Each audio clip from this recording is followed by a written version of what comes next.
Hello, everybody. Hello. Hello, you sexy mothers.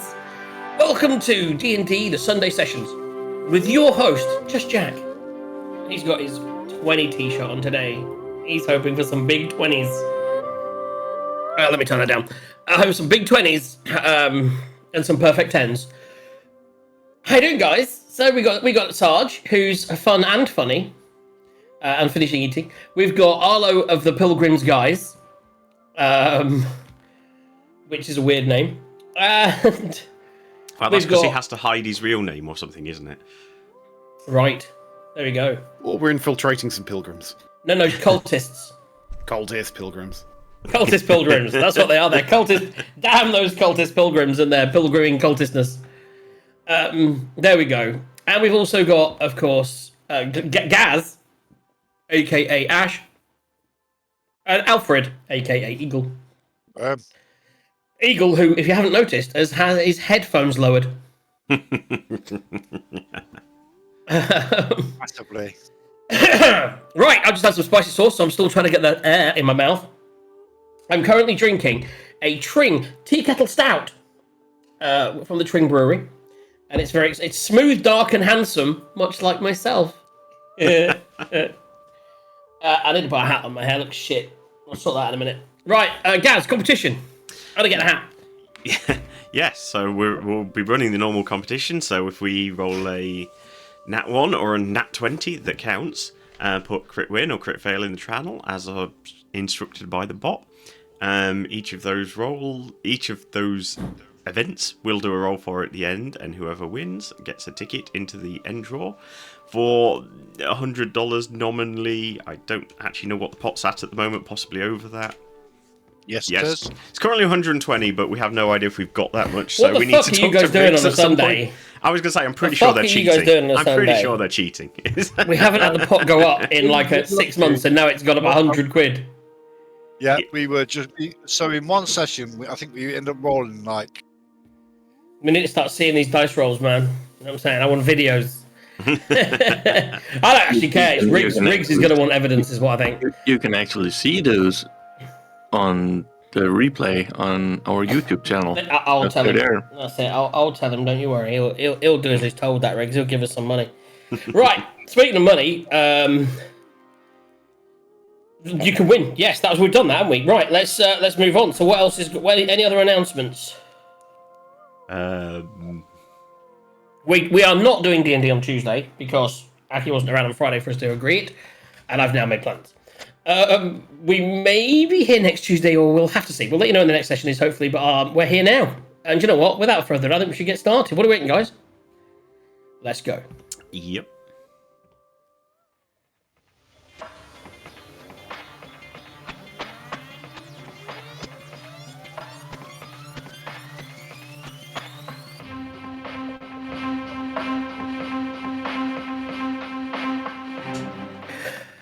Welcome to the Sunday sessions of DJs and Dragons. Our adventurers have arrived in the city of Baldur's Gate, tasked by both the Harpers and the Order of the Gauntlet to discover the destination of the dragon cultists' caravan that they had seen leave their encampment near Greenest. They set sail from El Terrell down to Baldur's Gate on the river Chionthar, survived a storm and mostly avoided any trouble. They have now arrived at the docks in Baldur's Gate, hopefully in time to catch up with the caravan as it moves through the city. They must follow or join the caravan as it heads north to learn of its destination. The city lies in front of them. There is only one thing that is certain. All the fucking shops are closed. We Except did that last session. Except the ones that sold Arlo some caltrops or whatever. Arlo you just said. picked up some caltrops. Yeah. No, it's Sunday. Yeah. It's definitely Sunday, and it's the Lord's Day, Lord's Alliance Day, and the shops are shut. Okay, let's get this show on the road.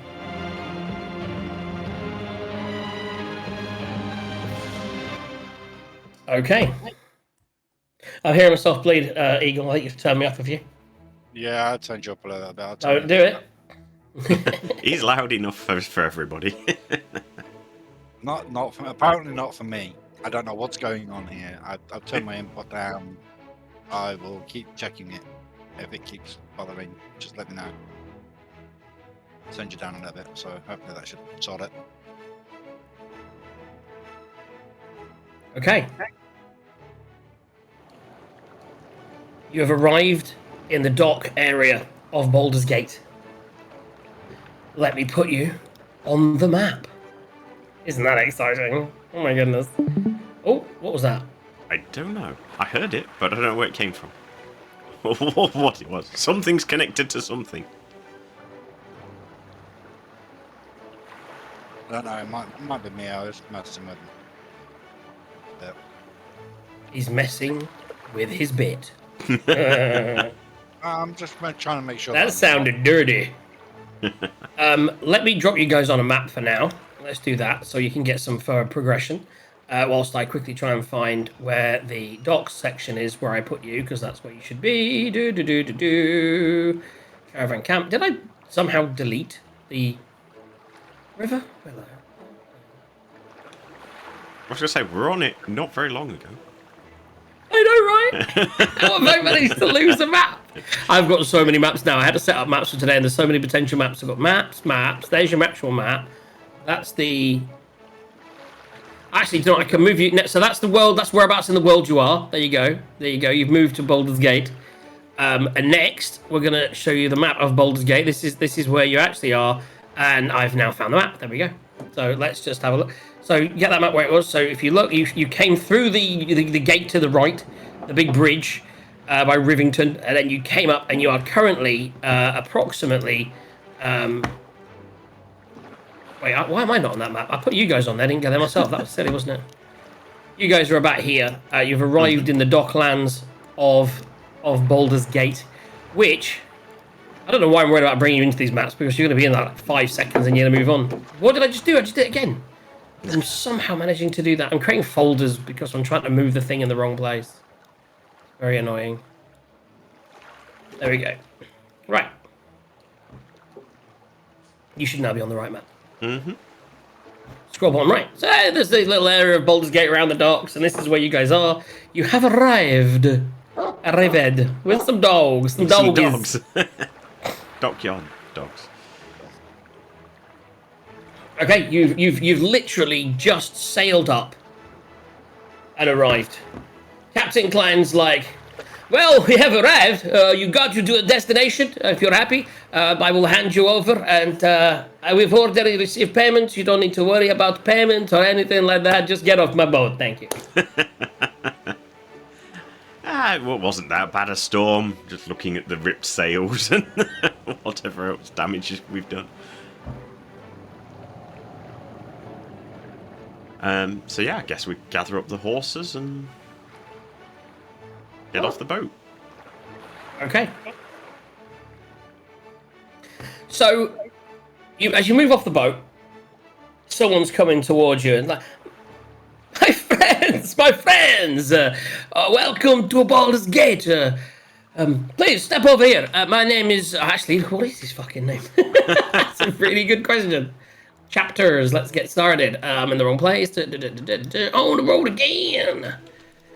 Right. So, if you don't know, I will read this for those that are unaware. As you're arriving, Baldur's Gate is the bustling centre of trade. Gods coming north and south by wagon along the trade way, and by ship via the Sea of Swords, and through river from Comthar, on the Comthar from, for example, Cormair, Sembia, Eltrell, where you've been.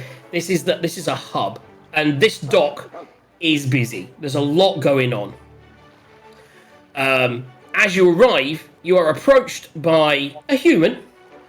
He comes up, he goes, my friends, how are you doing? My name is Akin Salabon. I had a message from our mutual friend. You know the one, the big one with the really booming voice.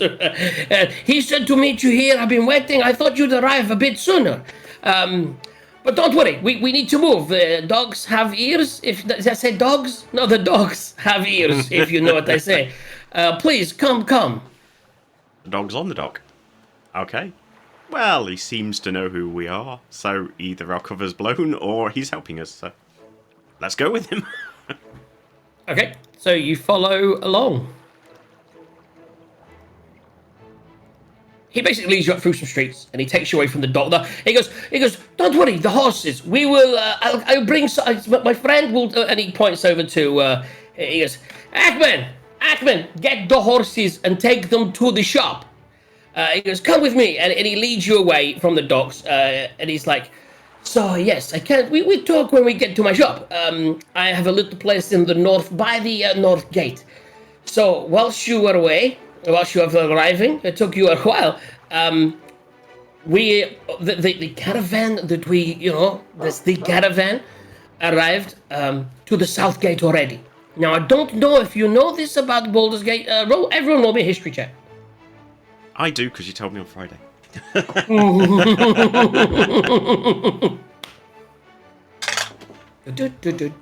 13. 14. Beat ya. Yeah. I like that you rolled a 15, but it was a 14. 18. So Eagle, Alfred, in fact, as a man, because you are fairly local, this is your area. You're a little bit off to the south, but you certainly spent a bit of time in Baldur's Gate, and you would know this. And as he goes on to tell you, and you're like, oh yeah, I know this. There are no horses or carts. I just realised something. It's a really terrible sound effect thing that I've got going on because there's dogs. Let's just say the dogs are only allowed in the docks. In the city of Baldur's Gate, there are no dogs, no horses, and no carts. What it means is, and if we go back to the map, if you actually look at where Baldur's Gate is on the map, all this stuff comes into Baldur's Gate, so it all comes into the docks. And you actually, as he's telling you this, you start to spot these people that have got like that carry these big backpacky things, and what you suddenly realise is that all the stuff that comes in to Baldur's Gate via, scroll that map down, all the way down. See, Baldur's Gate quite far south. We're Just not on above that that map. Candlekeep. Oh, I mean, you've fuck. moved us. I did me, didn't I? It's all about me, guys. It's all about me. You know what I'm saying? Lots of map moving early on. I like it. So as you look here and scroll down, where you were, where L to L, Scornier. Oh, let's look right a little bit. Scorniel. All that area to the right comes in on the river. All the sea trade comes into Baldur's Gate. All that needs to be distributed. And when we get back to the city map in a minute, you'll see what I mean. There's a southern gate and there's a northern gate. But if you see here, the coastway comes up and in, and the river kind of splits it. And Baldur's Gate is this whole area here. This is Baldur's Gate. And there's no road around Baldur's Gate. The only way through Baldur's Gate is through Baldur's Gate. The road leads to the southern gate. They unload all the caravans. They send those caravans back the way they came because they do trade routes. And then all the people, if you had your own caravan, you would have to leave it there. You would then go through, you would purchase a caravan in the city or meet or just join another caravan that was heading north. And then you would load your gear onto that caravan and then you would travel and people get paid. And I think the part of the reason why they've not built around or anything is this is how Baldur's Gate makes its money. This is the city of Baldur's Gate. So people bring stuff to the south, people bring it via the water. It's carried through the city with these people, a part of a guild. And there's a lot of caravan trade. And as you're going through the city and you actually get to your destination, which is in the north of the city. Let me just load that in for you now. Let's drag that down here. So as you actually walk your way up through the city, I actually don't. Oh, this is the map without, but let me just zoom in on my map because I've got a full-size map in my notes. You actually end up all the way up here is where you actually end up. You come up through the docks, you walk through the town. It's a beautiful city. You've been here before. You even touch a little bit on the market area where you were. All closed. It's like, why are the shops closed? It's a very special Lord's Alliance day.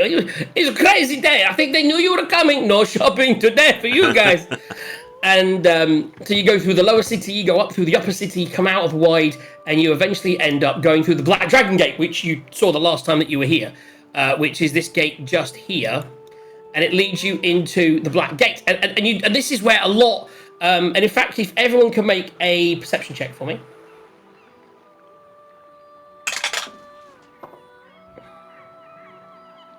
$14.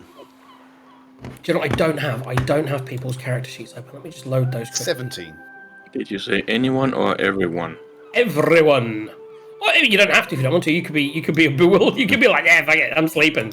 I'm just. You could be like Arlo and just sleeping. didn't hear that correctly. Yeah, anyone, everyone, everybody. In the House of Love. So, should we just... Oh, So that's I what we were assume some doing. NPCs are going to take our horses around the long way. 18. So who rolled over 15? Arlo. Okay. So you guys, Arlo and Alfred, all spot. So you do spot things coming up through, and you actually do spot a couple of people kind of in the attire that you'd seen people in the cultist camp, and you realise that what he's telling you, it appears that the cultists have arrived to the south of the city, and their gear and their stuff is already being carted to the north of the city. Did anyone roll over an 18? I rolled exactly 18. Okay, yeah. I rolled 18 and it turned into a 17. So you almost spot it, but you look away at a dog at the last minute. I thought there were no dogs in the city. And Alfred, you spot a I can't remember what they're called now. They describe it, and I'll have to find it in a second. But you spot a carriage being carried by two people. You know, one of those things, I can't remember what they're called, but like there's two pallbearers on the front, two pallbearers on the back, Oh, and there's the really box in the posh middle. people going, yeah. Exactly that, yeah. And you do spot one of those going through the city, which does appear to be guarded by cultist members. And in fact, that's strange. We don't often see that. That's usually when they're rich or undesirables who don't want their face in the city. And at this point, I think Arlo, you have the highest intelligence. You would think, excuse me, guys. I do apologise. You would think that Resmir, who was with the caravan, is half dragon, and you think it's possible that that's something that they would be avoiding. You're not sure, you don't know, but it is possible that That's how he would have. Maybe that's not him in that one, but that's maybe how he would have travelled through the city openly. I'm very tempted to do a thing. I'm gonna do it. Okay. Firstly, I'm gonna cast Mage Armor because you should always have Mage Armor as a wizard, right?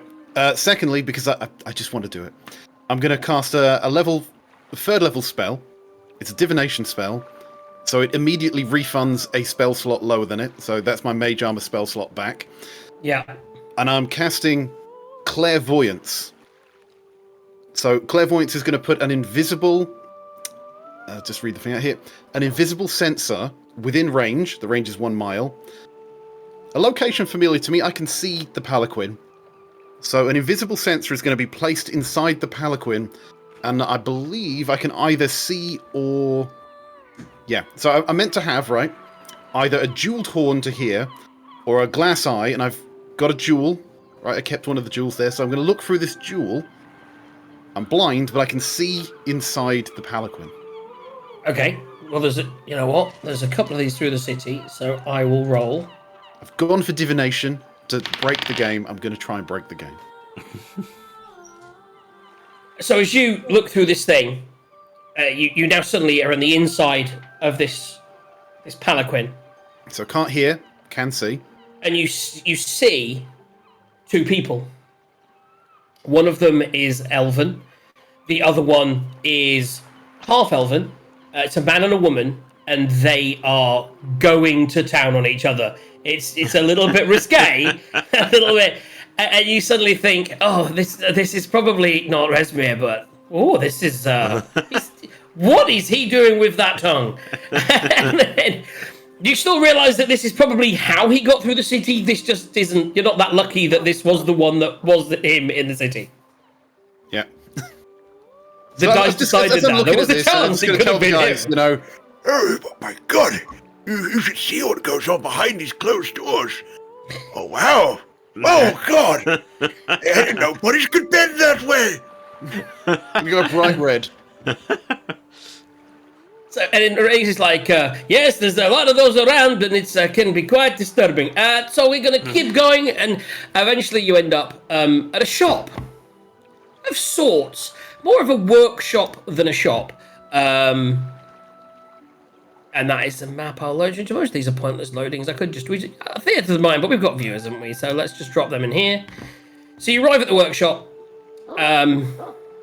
I'm not sure if I give you guys vision. Let me know if you can see everything. You should be able to see most of the shop so far. So as you lead in, Akin's like, follow me. This is my workshop. And you see wagon wheels and everything. And everything that a good workshop kind of would look like. But mainly, you could see that, from what you can tell, that most of the stuff around you is aimed towards carts, and he's clearly in the business of the transportation of goods in and out of the city. He leads you through, and as he gets to this door, he goes, so I believe this one, and he points to you, Ash. He says, I believe you speak for the party when it comes to my friends, the Harpers. Is this correct? This is now, actually, one second, this is kind of a safe space, but and he kind of reaches across, and the little crossbow you can see on the side there, he just turns it, and as he does, a secret door opens, which you guys can go through, and it kind of leads to a set of stairs, which leads to a second floor. Did I get a pin? I would imagine you did, yeah. Yeah, you would have a pin if you join the Harpers, because obviously you hadn't decided. So once you join the Harpers, they would have given you a Harper pin, one of the basics that doesn't really do anything, but you would have a Harper pin. So it leads you up, and it's still just a workshop. But up here, you can now see this is more of a. There's still only really it's clearly still a viable workshop for making things, but at the same time, you can see that, and in fact, there's on the board over here, you can see there is a board, like a murder board, with the plans, and it's got pictures of things coming up through the city and traveling from the south, and this is obviously the base of operations for either the Harpers or the Order of Gauntlet. And he goes on to say, I work with, I more work with the others. I work with Froome. I'm with the Gauntlet. We have a base in here, and we work from here. But we work very closely with Harper's, and so we don't have any real time to spare. It's already getting quite late today, and they arrived this morning. Their stuff is being moved, and from my contacts, I believe that the caravan will be leaving in the morning and traveling. So you could take a few days here, have a rest, and then try to catch up, or alternatively, you need to get on the caravan. Now, I believe you wanted to try to travel with caravan? I think it's probably going to be easier. There's less things going to attack us as a group. We can effectively use them as cover, and we don't have to try and keep them in sight and keep out of sight. I think it's just going to be easier if we can do that. We've got all this nice new armor to try and disguise ourselves a bit. There is if you want to find work, so the way the caravan works is they arrive to the south, they leave to the north. The big caravan leave tomorrow. It has. I know a couple of people that will be on it. That one of the drivers is friendish of mine. He'll be on it. I'll get his name in a second. There's also the passenger. There'll be merchants driving north. They'll maybe want their things protected. In general, all caravans that leave Baldur's Gate, the Merchants Guild will have a couple of guards go along with it, as well as that. So maybe you could speak to them and get hired as a guard for a whole caravan. Alternatively, you could speak to individual merchants who may or may not be hiring you to protect their stuff, be there to look after it, make sure no one else on the caravan, including the guards, steal their stuff. As well as that, if you're lazy and don't want to do any work on this drive or something, or want to maybe infiltrate or something, there's usually 1 or 2 passenger caravans taking passengers that don't have their own wagons, etc., who just want to travel up to Waterdeep. So these are all your options. Okay.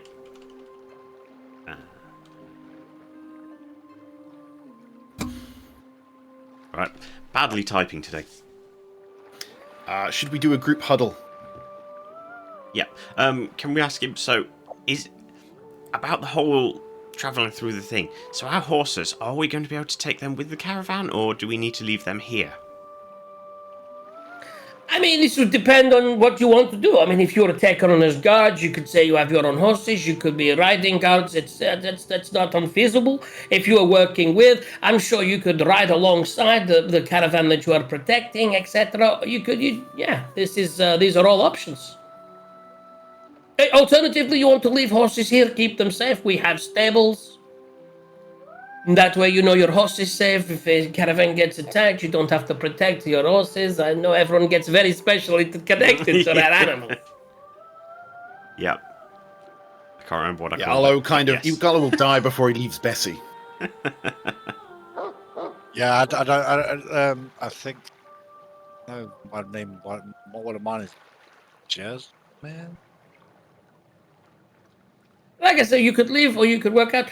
But what you need to do is, so I've made arrangements for us to go to a local tavern, the Elsong Tavern. I know a few of the merchants will be there tonight having a final drink before they head out on their trips tomorrow. You may find someone there that could help you. If not, maybe arrive at the caravan in the morning and see if there are any spaces for riding, etc.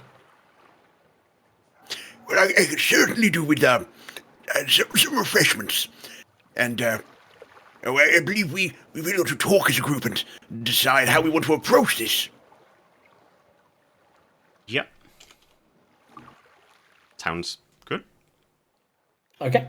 So Indeed. anything else? So at this point, Arlo, as well, you do see some bits and bobs around, and this is the point where you would say, "Oh, I don't suppose you have any caltrops." What else did you want? Ball bearings. I don't suppose you have any, what do they call those? Caltrops or ball bearings, maybe a little oil. I assume some of these things need oiling. See, I had an idea. I saw a rather silly plan by the name of, I believe it was, how'd they say, Fluffer Nutter. And I thought I could, well, it sounded like a very silly plan, but I believe I could come up with something similar. And it needs caltrops. Any help you could provide would be most welcome. And he goes over and he actually wanders over to this area over here, this table, and it's like that. And he then goes over here, and he does something in the corner with this, and a little. He lifts up what looks like some kind of floor safe compartment, and he goes, "We have all manner of things around, you know." And he said, "Just ball bearings, you say, caltrops, anything else?" And a flask of oil. You see, setting up a battlefield can be very powerful indeed, more powerful than the largest fireball. So, yes, I would very much like to purchase those, if at all possible. Spends a bit of time, looks around the desk, finds goes into this room here, which he goes through this door, comes back out, and he's like, and he puts them down on the table. He said, "I mean, we have member of Harbour here. I can sell. I give it to you for half price, so you can put half back if you've already taken it off of its normal price for those items." 1 gold, 5 copper pieces back. So it's like, so you got anyone else need any kind of just stuff you would get in a shop that's not magical? Arrows, for instance. Swords. I think I'm all right. I have crossbow. Any basic weaponry or armors. I think most of you've got armor, you've got magic Got weapons, nice etc. armor, So yeah. if you've got anything you would want, now will be the time, and he will be able to sell it to you. Otherwise, we will skip through any conversations anyone wants to have with anyone else whilst you've got an hour in the afternoon. You're going to be potting around here for about an hour whilst he goes off to make plans. Or if you wanted to, you'll be walking and making your way with him to the Elf Song Tavern. If you don't have anything else you want to do, we can skip straight there. Well, for example, guys, you could get a hunter's trap. Wouldn't that be fun? I don't know. what? It's like how many people have gone to the handbook and read the list of stuff you can get. The rope, There's a rations. ridiculous amount of Portable shit. ram. Quent, how would you like a battering ram? +4 I to strength don't when trying to think knock you down could dwarves. carry it. It said portable. It's in the name. There's iron spikes. You've got tents, torches, tinderboxes, quivers for your arrows, magnifying glasses, jugs, pitchers, hammers, crowbars. Those are quite useful. I have one of them.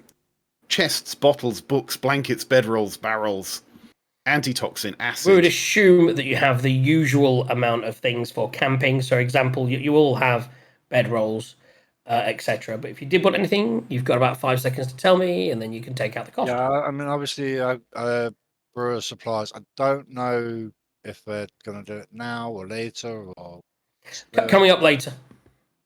Let's get through the evening. He wouldn't have that here. He's a workshop. We'll come to it very shortly. Speaking of which, let's come to the bar right now.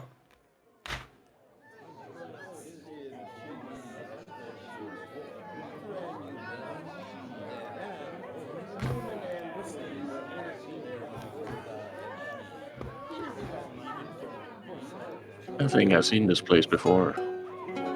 Yeah? As in, you've seen this map, or Quent has been in this bar before?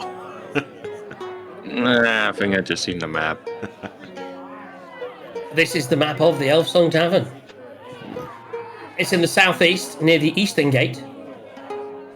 It's known best for its strange, haunting, ghostly elven voice of an unidentified origin that can be heard singing quietly at night. However, the voice has since faded. It's a story. Everyone's heard it in the town. There's all manner of people around. You see merchants. It's very busy because there's a lot of things coming through the town. The wagon, the caravan that arrived from the south would have featured the cultists, or others would have come in with it. The tradeway is a busy road. As you were in the docks were very busy as well. So this is full of all manner of different people. I've only put a few on the map right now, but at the bar can hear them. you see, you can see all manner of people. So as Arlo is drinking some of his tepid water and hopefully having some of his crusty bread, he'd probably suggest to Ashrin that what he could do is cast Detect Thoughts, right? And then, without going too deeply, kind of feel around the room for merchants who may be going out on this caravan, so that we can find the right people to approach. I don't think I can do that. Arlo can do that. Okay.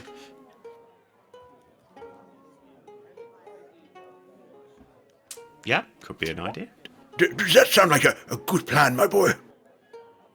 As long as you don't think anyone, because I don't know what's going on. As long as you don't think anyone will be able to detect you doing it.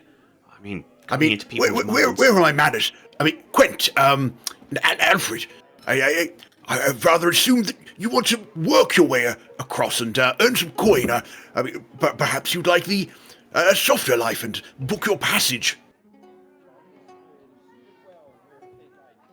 So, Quent, Alfred. what do you want to do, guys? Each of you, what are you thinking? As you're discussing this, do you want to just book passage on a caravan, and or do you want to earn some money?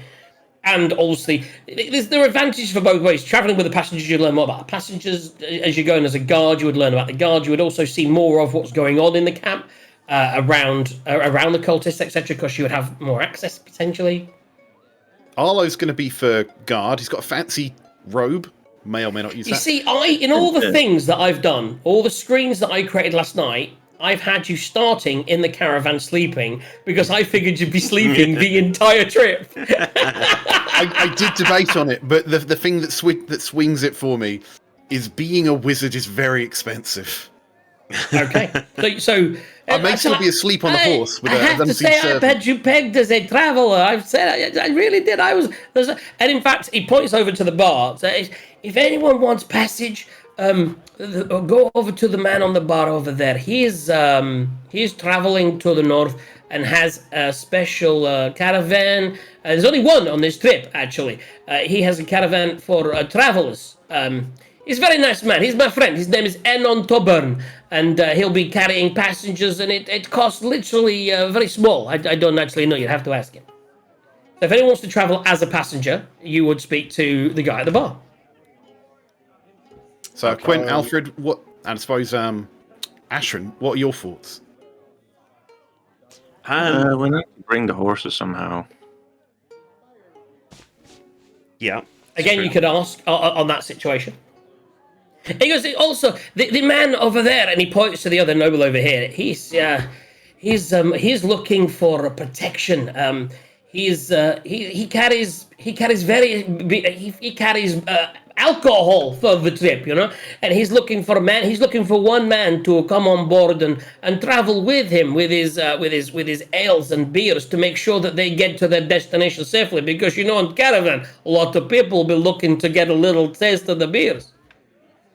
And that picks your ears, Ash, because you having just got some brewer supplies, you're like, I wonder if I could get a few tips. You mean Alfred? Alfred, yes. It's too many A's, man. Too many A's. Okay, so yeah, plan's starting to come together. Alfred could go protect him. If Arlo actually has his mind set on guarding, him and Quent could guard. He also, he then says, he goes, so as well as protecting, if you want to just work as protecting guard for a whole thing, I believe there's space to do that. You would need to speak to the guy on the next table. He has all information on actually protecting the caravan from any problems. But you have to protect the whole caravan, not just one caravan. Okay, so basically, you would speak to this guy for the whole. Him, but who else is doing what?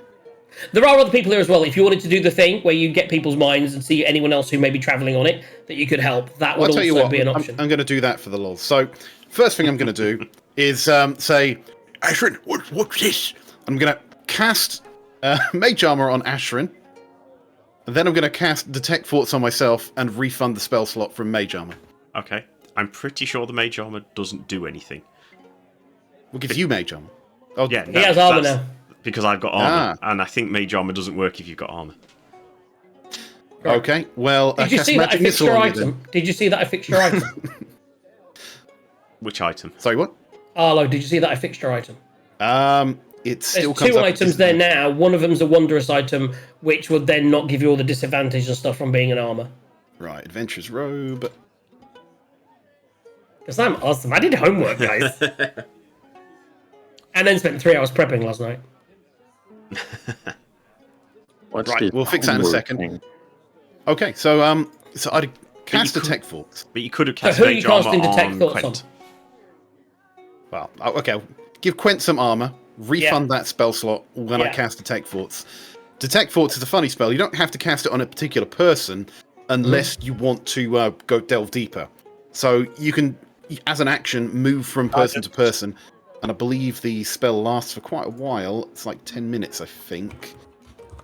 No, 1 minute. So I'm gonna feel around for someone who's looming large in their mind on their surface thoughts is the caravan and a need for protection. Okay, so you open your mind up. You open your mind up to the room. There's some people in the corner that are looking forward to going out later and doing some rabble rousing. You do spot one person at the bar who most people are staying away from, with the exception of one. This person here, this person's sort of like here. This person here at the bar. Let me just click on them. Is it that person? I've done a lot of work here, guys. No, that's not the person. Yeah, you see her, and she's green. And you've actually never... she drags your attention straight away, right? You've never seen anyone that is green, except for an orc. But she's not an orc, she's a human. She's a green human. Her skin, her hair, her nails, her eyes, her teeth, everything about her is green. Are you sure she's not an Orion slave girl? And as you focus on her, her thoughts are very much about the trip, and how she is excited that she's just because she's obviously just spoken to Toburn, sorry, and he has agreed that she can travel in his caravan. So she is going to be traveling in the caravan with whoever decides to travel in the caravan, if anyone does. You move away from that thinking you're looking more for other opportunities. You scroll across and this guy over here has heard that there's a caravan leading the next day, and he's given his information back to the guild that he works for, which is the Thieves Guild. And but he goes, but they've been told to stay away from that caravan for various reasons. They are not to go anywhere near that caravan. It's come down through from the top. You don't know. He doesn't know why, but he's a bit annoyed because he saw so many cases of some of the stuff that came from the south were glorious chests, and he's like, that would have been worth hitting. But they know there's a lot of protection on it, maybe, and it's come down to leave the caravan alone. What is the Thieves Guild here? It's like the Fist or something. I believe so, yes. Going over to the guy in the corner who's hiding away, you get thoughts from him that are very much like, it's you gather that he's a cultist and that he wants to, he is going to be one of the, he's like, we've got to be leaving tomorrow and we need to, it's a shame that the boss isn't coming with us. It's kind of what you get on his surface. He's a bit disappointed that Resmir's already left. That's the thing you get from Resmir's left, and he's only left 10 people to guard the shipments, and he's a bit nervous that there's only going to be 10 people from the cult guarding the shipments. Ooh, come on, we can take that. And he finally settles on this guy here. He is, and let me just pull this up. Got to go to on the road again, and the other person is. So he was that one. He was that one. This guy. So this guy, he's at the bottom, and you know what? He's there, and he's looking to the woman next to him in green. And his thoughts are, I wonder if she needs help. She seems like if she needs help, I hope she knows that she can come to me. I really like helping people. I'm really excited to be traveling north tomorrow. I really hope this time my things don't break. They always seem to break on this travel. And the thoughts you kind of just get up to, he's you know what, he's a happy kind of guy, even though his life seems a bit tough. And effectively what you can get from his surface thoughts is he travels by horse and cart over the tradeway, carrying very breakable things. And that's what he does. But he's the eternal optimist who thinks he will one day make money from this. But along the way, whenever he does seem to make money, people seem to take advantage of it, because he does like helping people that need help. Yeah, Allah's going to think to himself, something along the lines of, this fella seems just like Ashrin, bloody goody two shoes. Always trying to help people get us in trouble. So Arlo's going to mention a couple of things. You know, there's a mysterious green girl over there. There's, Ashton, I think there's a guy you'd be fast friends with over there. But he's going to suggest he's going to approach the cultists. It might be a way for us to figure out what's going on, and also to maybe get paid for it in the process. For him, anyway. I don't know if anyone else wants to try with Arlo and the cultists. So just so you're aware, because the cultists in general will be the same cultists whose camp that you attacked. And there is an inherent risk with... You can be employed by the cultists, but there is a risk of detection by... By the way, there's a risk of detection anyway, because you're on the same caravan. There's a higher risk of detection if you are, in fact, interacting or working with the cultists. But just to clarify, the general guard aren't the cultists. No, so the guy on the table next to you... So like I say, the Merchants Guild would send 4 guards, 5 guards, some guards with everything, and they would get paid because the Merchants Guild get their percentage of everything that comes through the city. So they want to make sure that more things come through the city, so they want to make sure that all the things travelling, especially between here and Waterdeep, is protected. So there would be guards on this trip that are protecting the entire caravan. The caravan would have, from what you've heard, what you learned from your friend is, by the way, 3 caravans is what I think they've had. They arrived with 4. One of them has been put together, and the cultists appear to be taking 3 caravans to the north. So you know that the 3 caravans. He also says, I believe there is another 4 or 5 caravans on this trip. And you already know that one of them is going to be carrying beer and ale. One of them is carrying breakable goods. You're not sure as yet what the other 2 are carrying. They don't appear to be here this evening, or if they are, you haven't come across them, are they? In 10 minutes. If only one of us had the mending spell, we'd be great for the guy with the breakable things. Every time he goes over a bump, I've got to mend them all again. I've got So to Alfred will assume that you want to go and speak to the brewer guy. And he'd be perfect for the cultists, as they've not seen him. So he goes over... Oh, that's true. If you wanted to say that, he could go with the cultists if he wanted to. Actually, I'm gonna give Alfred the dilemma, and mention that the cultists that we're here to investigate haven't seen you, Alfred, before. They haven't seen you. You could sneak in there and be our spy of sorts. But also feel free to go to the guy with the brewing supplies. I was You going to might say, miss out on something. just because you're on the brewing supplies one doesn't mean you can't nosy But around it's the a rest. caravan. You can interact and nosy. And also, you can talk to them. It's your choice. You wouldn't know whether they would be hiring even. If they with that information, I will try and get information. Maybe still go with the. So if you're gonna, are you going on your? So you're wandering over to this guy on your own, yeah? So I'm going to give him some guidance before he goes and go, Makes Good sense. luck, my lad. I know you've got this. So you wander over there. You start talking to the. What are you going to say when you approach a gentleman who's sitting in the corner on his own, having an ale?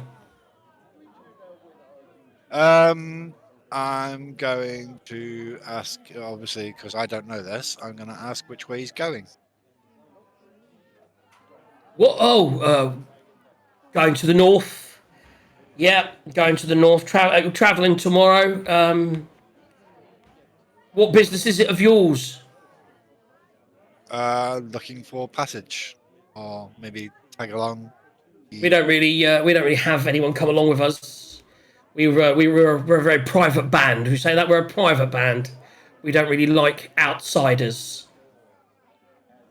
And he looks you up and down as well, and he's like, because you do have your. I imagine you're carrying all your gear, right?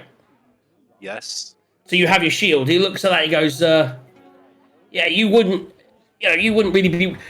Let's just say we don't follow the same path. But have a nice night. Don't want any trouble with you or yours. But yeah, you just not really my kind of people. Cheers." Okay, so I'm gonna. Cleric and cultists, not the best of friends. You know what I mean? The cleric Didn't of the think of helm that. brandishing his symbol on his shield. Why don't Maybe, you enhance your ability to make yourself more charismatic? maybe offer to buy him a drink. Oh, I'd love. I'll have a nice ale. That'll be. That'll cost you 2 silver. Okay. So you'll say you go and get him an ale. You go back, and we'll come back to you in a second to see if you want to speak to anyone else. Ash, what are you doing? So, I'm thinking... Arlo has suggested you be fast friends with that I guy was next to gonna the say, green girl. I'm thinking if Alfred probably is going to end up on the ale wagon, sounds like a sensible thing. Arlo, for some reason, actually wants to do work and be a guard. It's ridiculous. It's insane. Quent, kind of, he's going to be a guard of some kind. Gotta be. He just wants to smash things. So I'm thinking I might actually take the life of luxury this time and be the passenger. And yeah, as you say, go talk to the... Well, Right, so you're passenger, going to this guy. passenger, or maybe... Well, Arlo did point out the breakable guy. I'll go talk to the breakable thing guy. At the Okay. moment, I'm thinking that, but you never know. He might want some company, so we'll go see. So he goes, hello. Can I buy you a drink? Oh, yes. I was thinking I might buy you one. I was coming over to the bar, but yes, if you... Oh, that's very nice. Tell you what, I was like, let me get you one first, and then we'll see where we. So are you on this? You on this trip tomorrow? Oh, well, we're heading up that way. Haven't figured out who we're travelling with yet. I was told, I think, the guy at the end of the bar there might have some spaces for travelling. Yes. He's the young lady next to me. I think was speaking to him, and he's selling passage in his caravan. Yes, it's a noble trade traveling up and down these roads. I've seen them a few times carrying people. I travel this route fairly frequently. So you on the caravan as well, then? Yes. I've just traveling with my wares. You know, I like to travel up to Waterdeep, see what I can sell. Oh, it's a crazy life on the road. Excellent. Well, might have a drink with you while we're on the road, then. If you don't mind a bit of company along the way. Oh, company. I mean, yes. I mean, how are you traveling? Are you not with a party? Are you traveling solo? Oh well, there's a group of us, but we're all just currently talking to different people, seeing what's the best way. At the moment, I'm just kind of feeling a bit lazy, so I'm tempted to go see how much he's going to charge just to travel in a bit of luxury for once. It's not something I've had much of in my life. Yes, I mean it's. I don't know what he's charging. And he sort of looks you up and down. He goes, "What are your skills in life, if you don't mind me asking? You're not so you're not guy. Are you like are you a nobleman? You have wares. You're like what do you do? This and that. Not a lot. And but I can sort of do this, and I'll just make my hands crackle a little bit. Oh, blimey! Oh, that's so you're quite an arcane type, are you? I see. I mean, I don't really have. I know a lot of people pay for protection on these trips, but I'll be honest with you, I've been struggling to make ends meet recently, and the idea of paying for protection. But if you're looking for like a place to ride along with, and you seem like a veritable entertaining sight, not sight, sort, sorry. And I mean, if you wanted to ride, maybe on my, I wouldn't charge you, but I wouldn't be able to pay you. But if you were able to ride with me and then maybe help me out from time to time, I have the horses, etc. And do you have any animals or anything? Do you have a horse you're traveling with? Yes, we've each got a horse. Mine's called Dusty, that was it. Wonderful. I mean, you can ride your horse. You could ride along. You could tie the horse to. We can put the horse on the front as well. Get a little bit extra. Yes, I mean, obviously, I'm jumping ahead of myself. I got so excited. And he finishes his drink. Another 2, please. And it's like, yeah. So if you wanted to travel, you could travel and not pay, but be beholden to a small extent to him and his. Could be an option. I'm tempted to still go ask the other guy how much it would cost. Okay. Well, you're going to finish that drink there. We'll leave that Yes, there. Arlo and Quent, Right. you're left at the table together whilst he's off talking to him. He's gone there and he's looking a bit dejected, starting to walk back. But what are you guys doing? Who do you want to talk to? So, you know what? Arlo's going to change his mind. He's feeling a bit old and weary. He should be true to his character. He's going to talk to the other guy. I think it's the one up here. I don't know whether Quent's coming with him or not. Arlo, Are you heading to there to get paid for travel, or did you want to speak to the guy about guarding the caravan? Arlo is going to say something along the lines of, No, I heard there's a caravan heading north, and you might be someone to speak to about passage on this caravan. Is that correct? Well, yes and no. Is there two of you? Oh, I think we're trying to find our passage. I believe Quent is trying to work his way up north. Being a strong, strapping type, I'm sure someone would need a guard, or perhaps a heavy, or maybe that girl over there would just like something pretty to look at while she's whiling away the hours. She will be riding on my caravan, yes. I mean, guarding, I don't really like to pay for guards, because in general we get quite a few guards sent by the guild. If you want to speak about guarding, you want to talk to old Derek over there, first name I could think of. Derek over there on the table. He's Derek is an interesting name. Is that foreign? I think so, yes. I don't know where he came from. You want to pay for travel. Unfortunately, I've got a caravan takes a few people, but currently I only really have it's a 4-berther for travel, and me on the front. And I've got 3 people in now. Imsa over there, she's coming. I've got a couple of others. But I've got space for one. I'm going to shrug at Quent and go, Well, I guess age before beauty. Well, in that case, I should be the one, right? All right, never mind. I thought he said beauty before age. Oh well. Anyways, it's not too pricey a trip, considering you'll be in the caravan.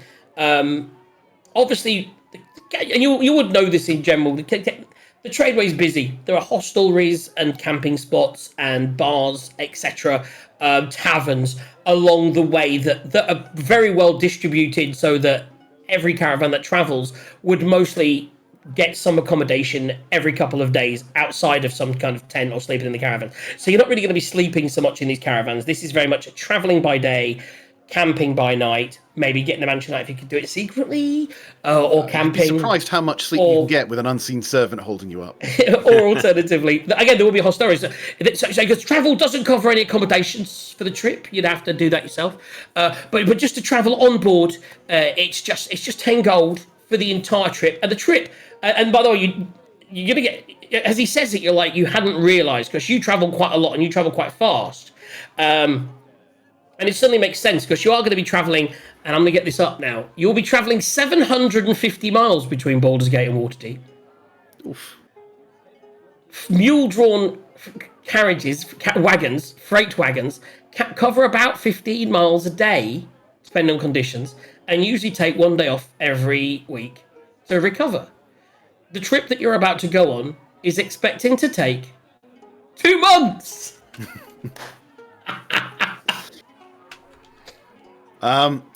Okay, if I'll say, 10 gold, that feels rather steep to me. You sure that's your best price?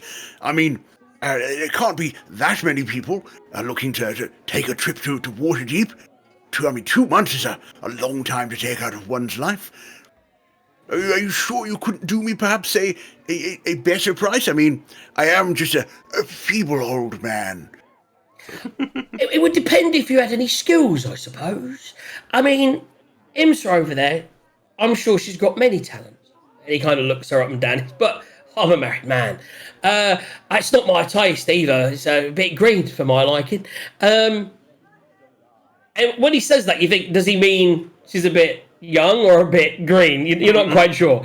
And he goes, but she has offered to help out maybe with the cooking and the like, and also she said she's a dab hand at hunting, which I thought which is fair. So she's going to help out a little bit. So I was able to half the price for her, and if you could bring something to the table as helping out. Just my wagon, obviously, and he does strike you as somebody. He seems quite nice, but he's very focused on his wagon and himself. Right. Yeah. I would say. Well, I'm somewhat of an amateur herbalist. I'm sure I could search the wilderness between stops to find a herb or two that may be able to pass the time or balm injuries, or I could just help out with the cooking of the general tasks. As a somewhat of a hobby, I'd say. I also dabble in magic from time to time, and if you give me a second, and he cast a little spell, and an unseen servant who is invisible appears, and what's this? and the cups on the bar start to stack themselves up and start to wash themselves. I'm a man of surprising talents. Oh, do you know what? That's great. That's yeah. He goes, you know what? I could do it for 5 gold for you. Why not? I've been travelling. I've been travelling this road for 40 years, from Waterdeep to Callumport to Hills, and he goes on, and he's because you've made him laugh, and you've got his attention. He takes you 5 gold in advance. And he goes on for the next sort of half an hour telling you the most tall tales that you've got no idea if they're true or not. And he just keeps if at any point you do express disbelief, he does get a little bit. Do you express disbelief, or do you let him go on telling his stories? I am more intelligent than I am wise. No, yeah. At some point, Arlo would be expressed disbelief. He'd be like, Are you sure? I'm sure I've read somewhere that such and such is only in that area during the second half of the calendar. It should have been anywhere near there in early March. And he kind of looks you up and down. By the way, he's a halfling. He's a halfling. So he's you're a human, right? yes, most of the So time. he comes up to about your tits, maybe we'll say. And he's, because you're quite old and quite short, he goes, gives you the skunk eye. I'm not sure if you're right there. He goes, maybe you're not the right fit for my caravan if you just start putting out argumentative things. And he gets a bit, he goes, you know what, it's fine. I'll see you in the morning. He goes back to his cups. he just seems to be a bit of a sore loser. Right. Arlo, being an abject coward, knows when to leave a situation. So he's going to retreat to the party's table for the rest of the evening before he puts his foot too much in his mouth. Okay. Last but not least, Quent. As you wander away. For Quent, Poe, will summon Poe. She'll go over and fly on Quent's shoulder, and he'll kind of caw at Quent and go, "Gah, guidance," because it's a touch spell. Is there any verbal components? Yes. That video was brilliant. Right, so he'll come down, and are you gonna talk to the guard guy? Derek. Or did you want to talk to someone else? Do you want to talk to Derek? I actually think I'm gonna follow up on Ash. But just to be clear, it's not like charm person or friends. It just makes him a little smarter in whatever he's trying to do, a little wiser, knows when to shut up, knows what to say. Yes. A little bit better. Anyway, I got my pistol prepared. I'm going to close my eyes and my ears and listen to what goes on here. I was going to say. Well, this would happen. This would happen whilst I'm going to pat the raven. this would happen whilst you're talking. Okay, so I won't close my eyes and ears. This but is all Poe will have simultaneous. called and give him a bit of guidance. So it's basically as you realise that caravan's full, you walk away and you're walking over to Ash, yeah? So you catch them probably toward the tail end of their conversation where he's like, you could travel with me if you want. Keep an eye on things, give me help. It'd be wonderful to talk to you. Great comfort. Oh, wonderful. Yeah, so I was obviously going to go over to the other guy, but after having seen Arlo go up, I've kind of figured. So yeah, I'll stick with this guy. And I go, oh, hi, Quent, Quent. Yes, you got room for one more. I don't know. well, I've only really got. Ooh. I mean, you are quite a big gentleman. I'm not sure if we could fit you in the caravan. Do you have your own way of traveling? Yeah, I got my horse. I think I'm just gonna ride along solo. It's good to be a part of something, anyways. So yeah, I mean, he's happy for you to ride next to his caravan and provide protection for nothing. Do we actually know what his name is? Yes, you. Well, I think did I not mention it? If I didn't mention it, his name is. No, that's him. I gotta get the names right. On the road again. So Enom is taking passengers. This is Samardag. Sounds like Sam, a dagger. but just call me Sam. Just call me Sam. It's such a big name that I was given. Just call me Sam. Yeah, I mean, I go by Ash as well. I'm actually Ashrin, but who can be bothered with all those letters? Aye. So yeah, so no one wants to get paid for the trip. You could have earned yourself a pretty penny in a month's worth of guard duty. Prefer Okay, to live. so the final person we got to deal with is Alfred, who suddenly walks away from the cutlass, gives him his drink, and you head over to. Do you want to head over to the guys, or did you want to go speak to the brewer guy? I'm going to go speak to the brewer guy. Alfred, why don't you use one of your spells, like guidance or enhance ability, for fun? I suppose we're going to sleep before we do anything, so I mean, guidance is a cantrip. Guidance, cantrip, yeah. and enhance ability would give you an advantage on some sort of skill check. Usually, charisma is a good one when you're trying to negotiate or convince people to do stuff. Yeah, it's not a bad idea. Okay, I will give myself enhanced ability. Enhancing charisma checks, I imagine. So that will give you Eagle Splendor. As you walk across, now what are the components of this spell? I'm doing this now, guys. This is the thing.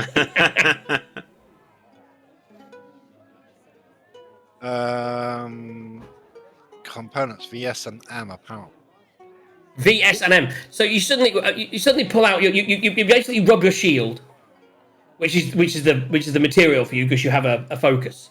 You rub the shield, and then you mutter to yourself the keywords, the component, the version of the spell, which is I am eagle, and then which is so good for you, and then these like wings appear beside. Now, a few people look over, like, what is that?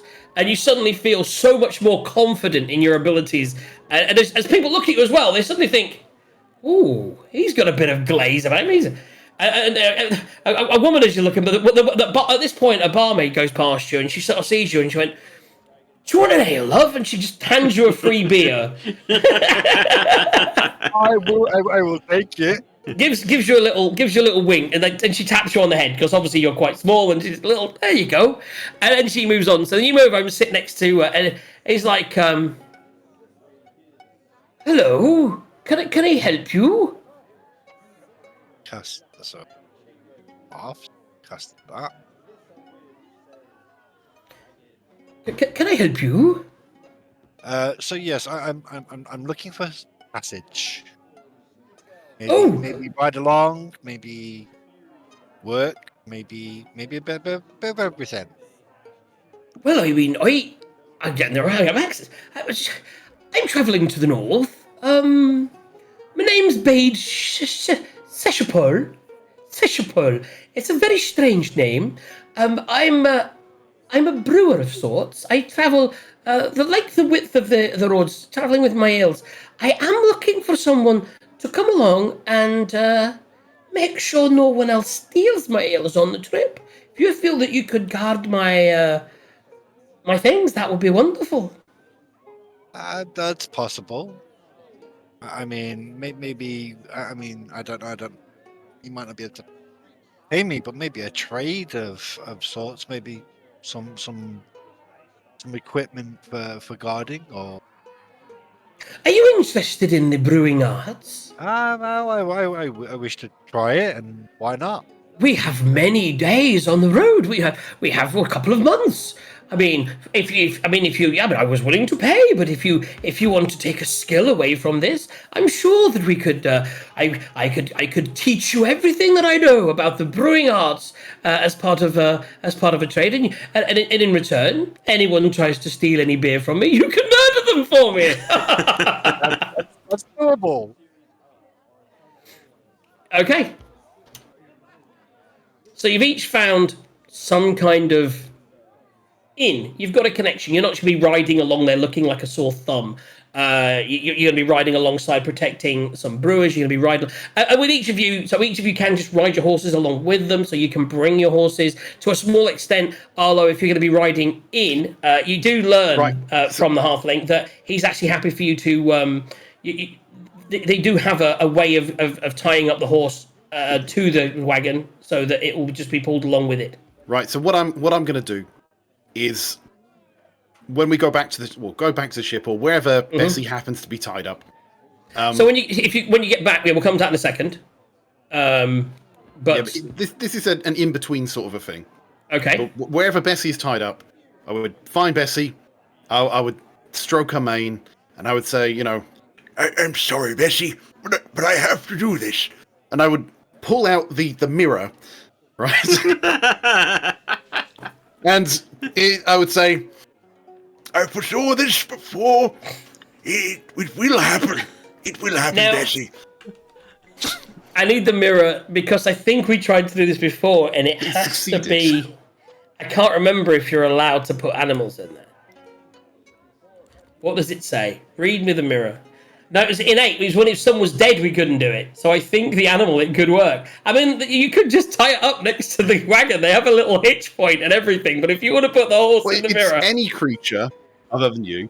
okay. Within 30 feet. It's a DC 15 charisma. I do have a So free. you're gonna that was put the thing. horse. It was any You're creature putting the that horse can in the see mirror. its reflection. And yes, the dead person can't see the reflection. Okay, so we'll say that for the sake of brevity, we'll move on. If everyone's finished in the bar, you've had some drinks, nothing too crazy. If everyone takes off 5 silver for their drinks for the evening, yeah, you can head back to. You would actually end up going back to the workshop, which I got to do the right way. I always do that. We're heading back to the workshop, out of the bar, and. You have a night to rest up at that point. When you get this, like, so your horse, hey, how's it going? I'm this guy. I got going between accents is very difficult, It's like, so your horses are down there. So I hear, so I see you got travels. If you want to bring your horses with you, that's fine. If not, we could stable them here. At which point you go out there and just put the mirror up in front of it, and it's like, that is pretty fucking crazy, guy. I've put it down now. It's like mirror room 1, Bessie. Probably you put the horse in the mirror. Now remind me, is it conscious when it's not, is it? No time passes. No, it's great. It's in suspended animation. Yeah, so that's fine. So when it comes out, it won't even know it's been in there. Unless you talk to it and stuff. He's like, oh, best. Anyway. Does anyone else want to Just get achieve it out anything? every so often. We'll be on the caravan. I'll get the mirror out and be like, Bessie, I'm so sorry. Just looks it's at a me safe amazed. way. It's a safe way of traveling the horse. I like it. So you found passageway. No one's getting paid anything, which I think is insane. But no one's paying anything, which is also insane, except for Arlo, who we knew was going to pay. So yeah, your travel is booked for the next day. Everything is planned. We're actually not too. Jesus, it's 2:00 already. In my mind, it was going to take you 45 minutes to start the journey, and it took you an hour and 15. That's Always not the too talking bad. bits take longer than you think. That's not too bad. Yeah. I mean, we'll see. If bandits attack, we could always, at that point, go up to the guard and go, we'll help you with a bit of coin. Can be mercenary guards. Well, I mean, in general, people would still defend themselves on the trip. It's whether you're just actually like getting. that. I'll be like, I paid think other people to do this. The biggest thing about being a paid guard would be it may have given you better access to the caravan in general and knowledge about stuff that's going on, but we'll see what happens. Guys, small break. I need to pee. Okay. Pee break. Yeah, 2 o'clock. Right, 3 or 4 minutes. We'll be back. Long rest. How we doing? Yeah, long rest. Everyone tick the long rest button. How is Twitch doing? We're doing all right. We've got some Palo Rodo knocking around in there. Rusty Pickle, how you doing, guys? So the first section, not much going on. Just getting some hirings and firings, etc. But now, as of the morning, they're going on the road. They're going on the road for 2 months. So brewing, planting, and making sure no one dies is always good. We've got some really good intrigue things that I'm excited to roll, and we're going to do that when we come back in 5, maybe 3. Ba-dum.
And we're back.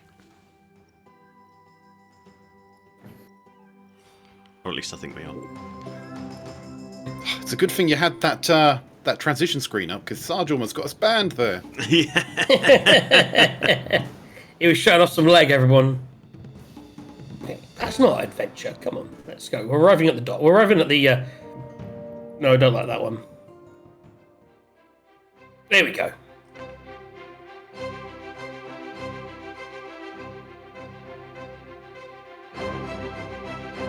Right.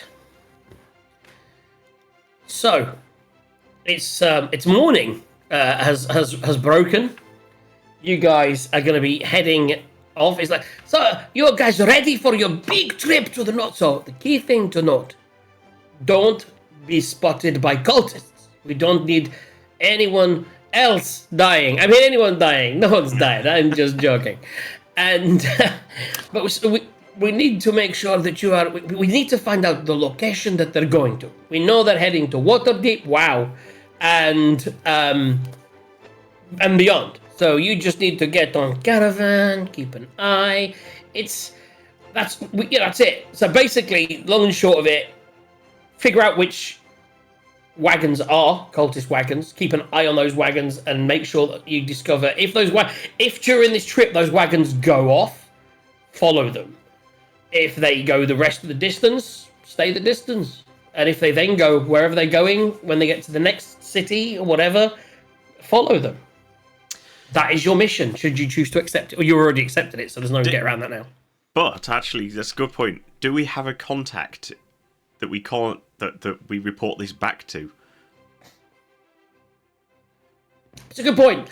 So this was your contact here. I imagine that you would be contacted if you get to Waterdeep. At the moment, you would feed anything back to Onthar, and he could pass it on. You obviously, if you have the sending spell, he could message him. Do you have that? Anyone got that?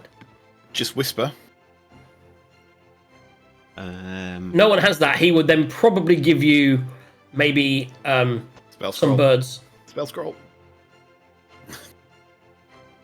Now, I've only got sending via the... So I can send to that one woman we met right back at the beginning. But Let me... If you'd have said that... yeah, let me just... I'm in the wrong place. But yeah, I'd have asked him who we report to and when, essentially.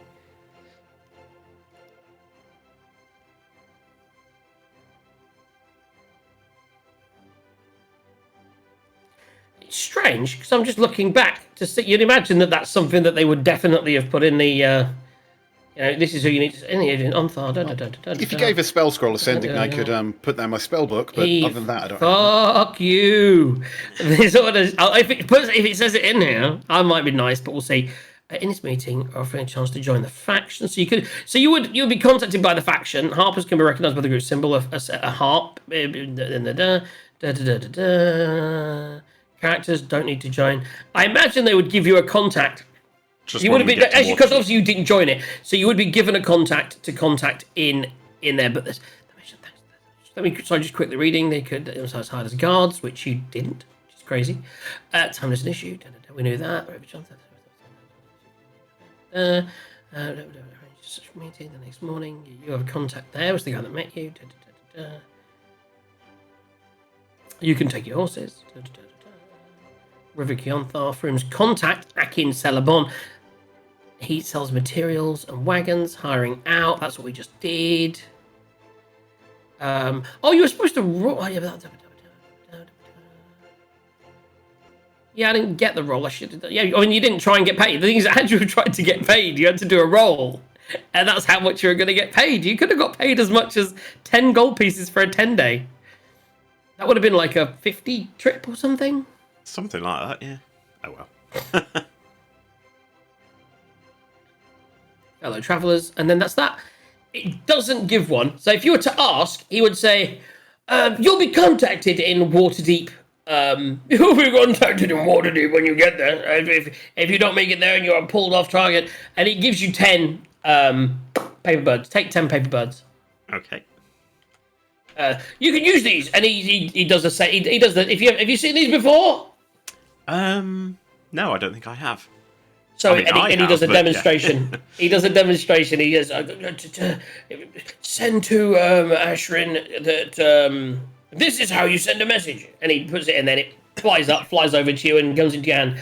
He goes, anything you need to get in touch with us, just send it on this. If you've got a location or anything like that, that'd be good. So yeah, you have 10 paper birds. Okie dokie. And so they'd go back to Onthar by default. But Whoever you can choose who you send them to. No, I'm talking to him. So the reports would go back to Onthar or yourself or. This is Onthar. So I would say it was Onthar that would have given you this back in the day. Oh, right, okay, Yeah. we go back. back. Then, So back to because yourself, it's not in here, so I'd never thought about it. If you'd asked him, if you want to ask this guy, he can also give you him and say, but oh, yes, just give it, send. It would be him, because you're there now. Let's not backtrack. Just send through out there, send to me, I can send on. This is how I got the message that you were coming. We send via the little birds. My little birds are everywhere. And if you see flying paper birds, probably from me or coming to me. And so yeah, he has little birds and you can connect to him. Or if you write on there, Onthar, he goes there. If you want to send to Onthar, if you have secret female lover, write message. You only have 10 though, so don't go crazy with my birds. Okie dokie. Why can't I set a number of them? Oh well. I think I had that problem. I think I made a note on it. I was going to say I'm just going to put it in the notes, yeah. Mm-hmm. Okay. Are we on the road again? I cast Mage Armor. Also, those are my divination dice. Nat 20. I saw that. That's the first nat 20, guys. Oh. Crit success. Oh, does it have? But it's if it counts. So he hasn't actually applied it yet. So it's not yet. Yeah. So when because he might not choose to use it. If he chooses to use that dice, that's a crit success. Yeah. I'm going to make nothing happen in the first day. He'll come up with something. I tried to stay awake. Crit success. Yeah. Constitution save. But yeah, so we got one guaranteed one at some point. Right, I've got to move a few things around now, but Arlo is where I thought he would be. You are there. That is... So you both got hired by that guy, yeah, so that's there. Where's Ash? We're going to put you there and there. Him there. I'm not putting any horses on my screens, unless I really need to. In general, we'll assume all the wagons are manned by horses, and they're not automatically driving. Yeah, there's a few things that we'll go through as we figure it out, but essentially, you're going to see the screen a lot. We've got a kind of a, this is the caravan on the road screen. I'm doing it now, it's loading now. Okay. This is the caravan on the road screen. Okay. And then things may or may not come, things may break down, events may happen, but effectively this is your daytime caravan on the road screen. So we've got to think this is like a cartoon, it just sort of goes, and we assume that. And obviously, this is 4 caravans, so the caravan in total, as you arrive the next morning, you see a big area of wagons, right? You've got no way of telling which the cultist wagons are, but as you walk up, I really need to put what accent I used. But Shishapol goes, Alfred, come join us. We are going to brew some beer on our trip. I'm so excited. And he goes, oh, you have horse. Are you going to ride horse next to, or you want to attach it to the back? And sit up front with me. Let's attach it to the back. Yeah, so you got a horse like attached to the side, and you're going to be riding up front with. Let me add a commoner just because I can, and then you'll know where you are. So you are riding there. You guys on this bad boy. So you're actually on there. I put you there and him in the back. There we go. That's you guys on that one. So the one with the open back is the brewery one, and that will appear a few times. You'll notice Arlo's already sleeping in his. He's already in there. He's straight in, straight again. Maybe he'll be talking to people. Each day there'll be certain days. Obviously, it's months. We're not going to do every day. We'll do a thing. But so as you arrive, you'll get settled in. At the moment, the running order of the caravans, as I've got it, is so the L wagon. So there are somewhere within this 3 cult dragon. You do, if you want to investigate, you can try and think about which ones are which, or you can just perceive. I'll let you do that as we go along. Sure, I'm trying to figure them out. At the moment, you obviously know the ale wagon because Bade called over. You do see guards knocking around on the left and right that are clearly paid and hang around. And A couple of them are walking. One of them is riding a horse. And yeah, at the moment, the wagon in the front is, because he's really unlucky, Sam has currently got the front wagon. Behind Sam, you'll notice as you look, is another wagon with just one guy riding it. And the one thing you do spot is on the back of the wagon is a gargoyle, which is tethered to it. You do see that without any real roll. So there's just a gargoyle, and maybe that's who he's got guarding it. Behind that, there are two wagons, which have got a couple of people around it, guarding and riding it. You do see, along the wagon train, there's a bunch of wagons. What the main thing you need to know is that Emmon, your wagon, Arlo, is like 4 back. So it's tough, really. It's really basically the running order on the screen is as you see it, but there's a few wagons in between your wagons. How many wagons in total? So we've got, at the moment, 3, 4, 5, 6, 7, 8. Okay, and I'm in wagon number... You are in wagon... Let me just get some order on this screen here, actually. So you are in Emmon's wagon. 1 second. Oh, I did it the other way around. That's right. So there are miscellaneous, and that is there. So... currently, there is a wagon... There is one wagon behind the booze wagon. There's a couple of wagons between the booze wagon and Arlo's wagon. Then there's a couple of wagons until Ash's wagon. Ash is at the front with both on horses either side at the moment, I'm assuming, riding alongside at the very front. There's then one second. 1, 2. You're 4 wagons back, Arlo. Okay, got that written down. And so pretty much in the middle. So you're pretty much in the middle. And then you do notice that it's like there's a wagon in between you and the ale wagon, and then one wagon behind the wagon at the end. So sort of the running order is Ash and that right at the front, behind them, a couple of wagons, then you, behind you, wagon, then Alfred, then wagon. That was complex, but we know kind of where we are. I'd like to represent it on the screen, but I'd had to make really long wagons. There's another wagon in between. I haven't put them in yet. Sorry, 1 second. Did I do 7? So Sam at the front. Sam. Then 2. Another. Sorry, right. So Sam 2, then Arlo 2, then Ale, then 1. Right. Okay. I'm not sure how important that is, but it really isn't. And it may change in general, but yeah, if you wanted to look around and investigate. So, it'll take a while to set up. Horses are being tied up. Everything's happening. Your day's underway. And eventually, you're surprised at how long it takes. Because you're thinking you get there in the morning, you'll be on your way. But it's almost coasting towards lunchtime and the sun at its highest before the wagon starts to finally leave through the north gate of the city.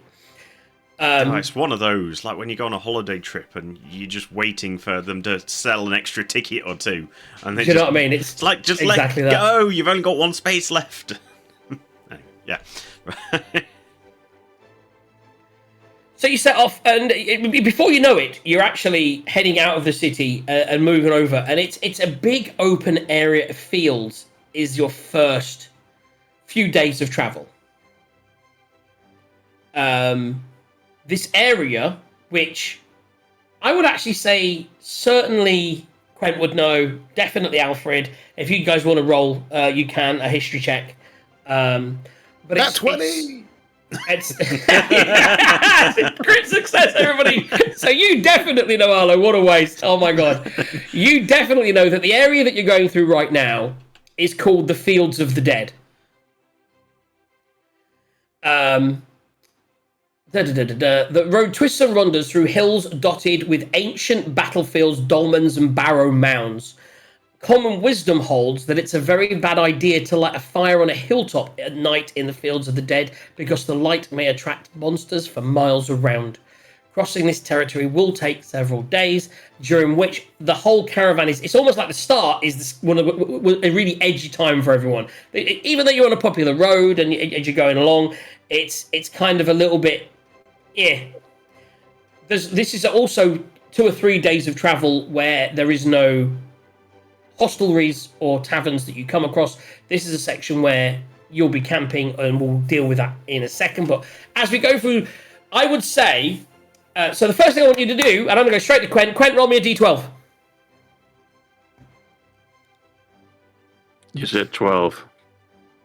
Arlo, I'm going to say roll divination dice again. 3. Double 13s. These are your divination dice for... So each... this is for the... We're going to run it, because it's over 2 months, so we're going to run it per thing that may happen. So you get your divination dice, rather than roll them every day, it'll be per when something comes up. So these will be the ones you rolled on the morning that event happened. So things are happening. So you rolled a what? Sorry, a 3. Ooh, let's do this, right. Don't worry, I'll be regaling that green girl with boring stories about the fields of the dead. Okay. Well, see, So and this is why we don't light lights, because of fears and superstitions. No wonder. been riding for a day. Out of the skull. First question. Are you going to spend Are you going to spend your nights camping with the thing? Or are you going to try and sneak away to go in the mansion? I'm going to spend my nights talking to Bessie. I don't think it's a good idea to use the mansion, but that's just me. I was going to say, in general, no. Every 10 days, is it? We need to at least find a little bit of time to go aside so I can cast Gentle Repose again. We'll come to that then. So for now, we're a few days in. You've been riding for a couple of days. You're still very much in the Mirror of the Dead. And you've been regaling... What's-her-face? Did you write a name down? We were just told Green Girl. So Green Girl... So you learn then. So you learn Green Girl's name is... Everyone calls her Green Imsa. The reason behind but she's traveling. I am traveling up to up to Waterdeep to find a cure for her greenness. She doesn't know why she's green. The coloration doesn't bother her, and you do notice this because you spend quite a bit of time with her because she's traveling in the caravan with you. We'll also come to the other people in the caravan in a second, but you spend some time talking to her. She's very friendly, a little bit quiet.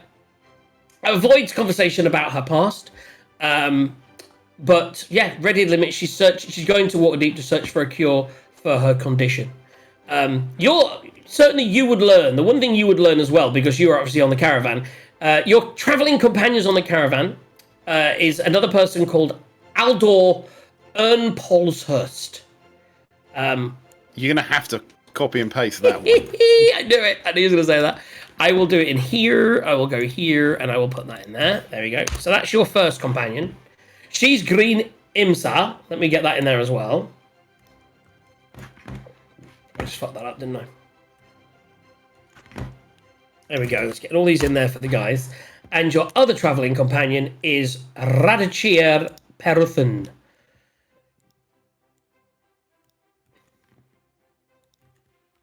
They are the 3 people that you're travelling with.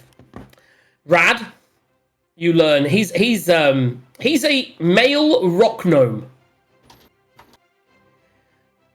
No one knows. Male rock gnome. Yeah, he's a male rock gnome. You wouldn't perhaps be a Gondian, would you?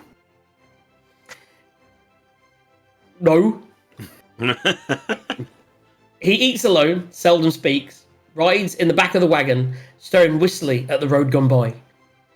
The only thing that brings him out... we'll see if you offer that, actually. We'll come to that in a second.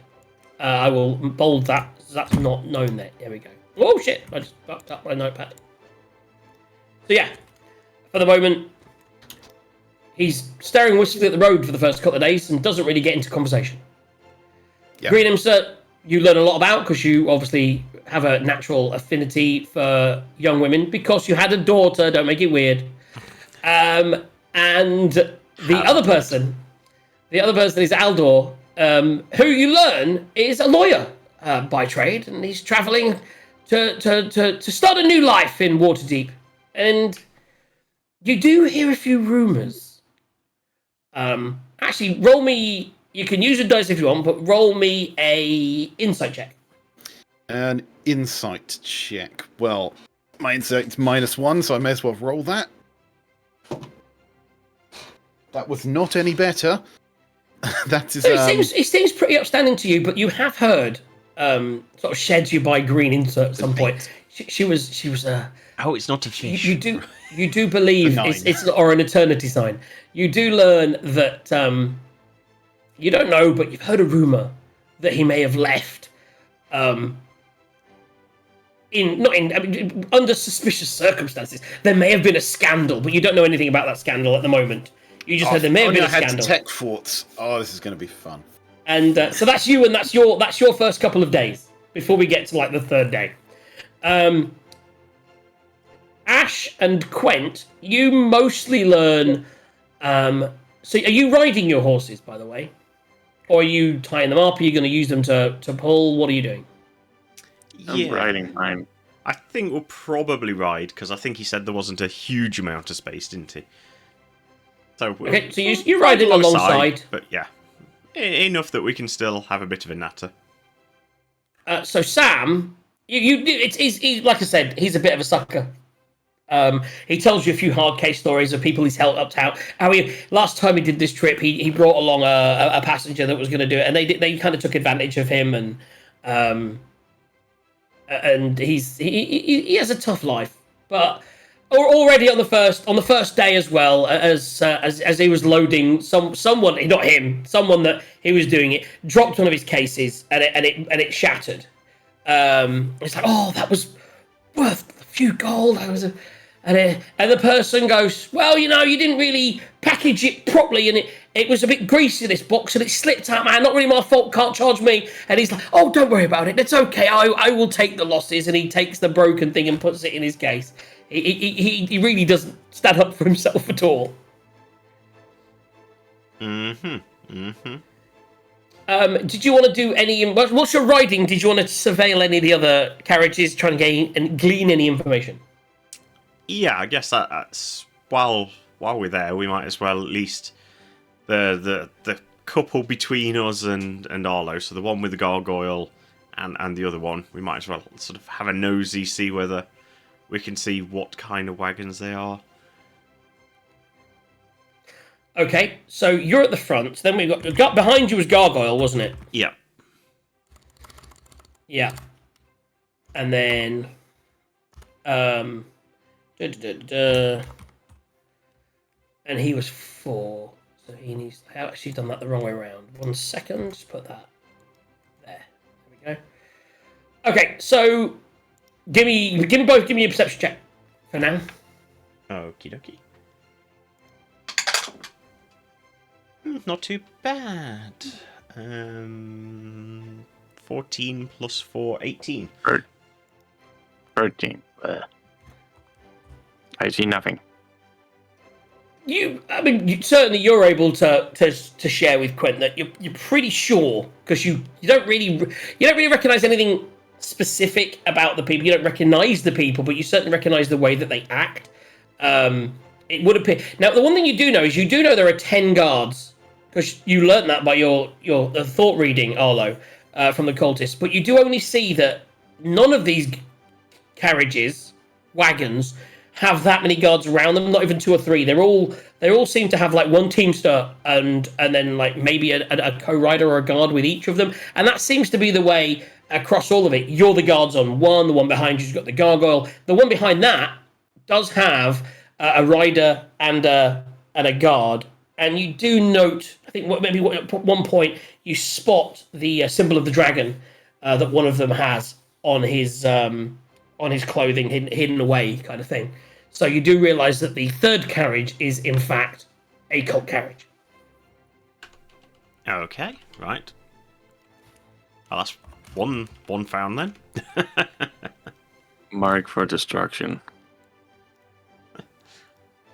If you mention it to Arlo, he might have a look, see what's going on inside.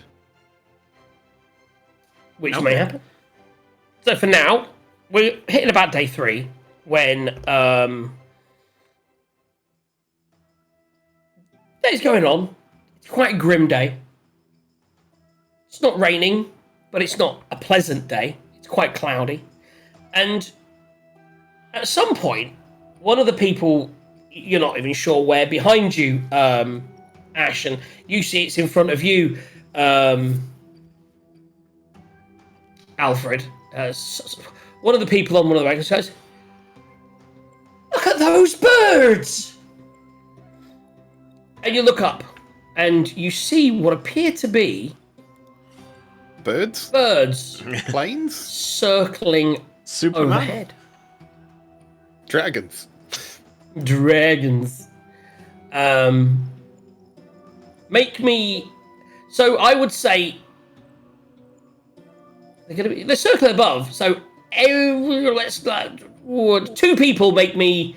Actually, I'm gonna think about where they are. I would say that you're in Arlo. Yeah, Arlo wouldn't see them unless someone points them out. Eagle will come to.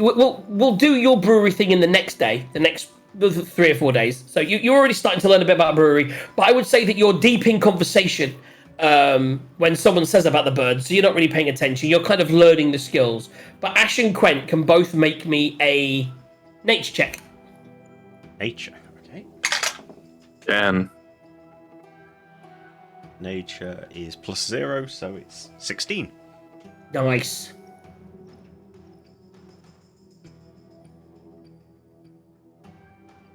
Quent? I said Oh, 10. is he? Oh, sorry, I missed that. So you see these birds circling. Are they? And you think you look at Ash and go, I think they're eagles. Eagles. And he goes and he looks a little bit more, and he's like, eagles? And you suddenly realise that these are peritons. Can't believe you rolled a combat on your first roll for the week. And they're circling. And all of a sudden, you realise, actually, these guys are on the hunt for food.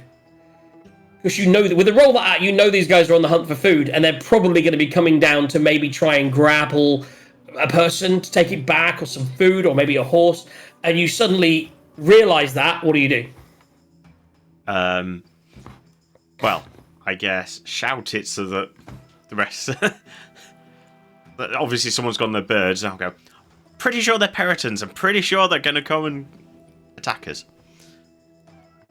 I like how you did it with such urgency. I'm pretty sure they're gonna. I think we're going. What are you doing, guys? Oh, is no one paying attention to me? As he's shouting that, Arlo's going to be talking to the green girl, and he's going to be saying, Well, see, that's a classic mistake. A periton isn't a creature. It was created by wizards. It makes it an abomination, you see. So now the caravan is no longer surprised. That was a good roll. You had to roll above a 15, by the way. Otherwise, they'd have got a surprise attack and probably would have stolen somebody. Everybody roll initiative, guys. How many of them are there? You have 3. No Googling what they are as well. Come on, No, people. I'm not. no, you there fought are... them in Rime of the Frost Maiden. But picture We're bringing them in now. I'm just doing it. So my initiative is going to be I'm going to use my divination dice. I'm assuming I've still got the 2 13s. So they are big birds. Get a periton bird up, someone, without such because I've already got it. How do I share that? I always forget how to share it once I'm in it. Go on to the edit, and there should be Initiative. some details about it. Show to players, show to everyone. Don't look at the character sheet of it. Let me get the character turn order up, guys. You need to click on the thing that says picture handout, and then share that. Oh, really? That's not a thing. It doesn't say picture handout, it's just bio. It's right at the top underneath the picture, before all the text. Just above the text. Oh, man. Okay, cool. I'm pretty sure my Sunday group knows exactly what these are. Don't look at that. Everyone knows this. So I'm showing you that. There you go. So that's the one thing you should show to the viewers. Don't look at the other thing, you bastards. I don't know how to unshare it, but don't look. It's I cheating. closed it, it's fine. And GM, Leia. They have some fun abilities if they don't get hypnotic patterned in the first turn. Yeah. Revenge! I swear that they're exactly 30 feet apart. TM. These You'll stun them motherfuckers are flying around and looking, and each of them are diving down from a different direction and a different part of the caravan. I'm going to do a lot of this. What we're going to do is they're in the air. We've got representations at the moment. Don't worry about distance and things on this map, because obviously this is a long caravan. It's going to be really difficult to run attacks around it. But for now, theatre of the mind, but with the screen as representation. And I'll give you distances and stuff if you ask for it. Okay. Let's get some rolls on there. Let me get the Puritans on there. Character sheet and initiative. I rolled okay for a change. Why is Ashrin on there many times? I'm not on there at all, as far as I can see. Yeah. No You one's on except the Puritans. You probably haven't cleared the initiative yet. So you probably got it carrying across from the last fight. We can only see the initiative for the page that we're on. Okay. What is it? Control U? You. Boom. I've got so many different things on this map, it's hilarious. Boom, boom, boom. And let me get the guards on there as well. I'll roll for that manually and just add it on. Combat around this thing's going to be quite... Oh, that's a shit roll, so they'll be at the bottom, almost certainly. Oh, even below you, Alfred. Who am I missing? Alfred, Ash, Arlo. That's because you're sleeping. Arlo, make me a perception check. Perception check. Right, let's do that. Oof, that's not good. That is a 5. You are not in the first round of combat. That's fair. That's fair. You're in an enclosed... His caravan is an enclosed one that you ride inside. It's not open. Should use my divination dice. I foresaw we were going to be attacked. Let's put that in order. Is that everyone now? So we've got Puritans, then Ash, then Quent, then Alfred, then the guards, and then Arlo. What is your number? It's 16. I'll put it in. Okay, so you will be high up in the next round of combat. Okay, Yeah. so the Puritans, even though they don't get the surprise, they are going first, and they are swooping down, and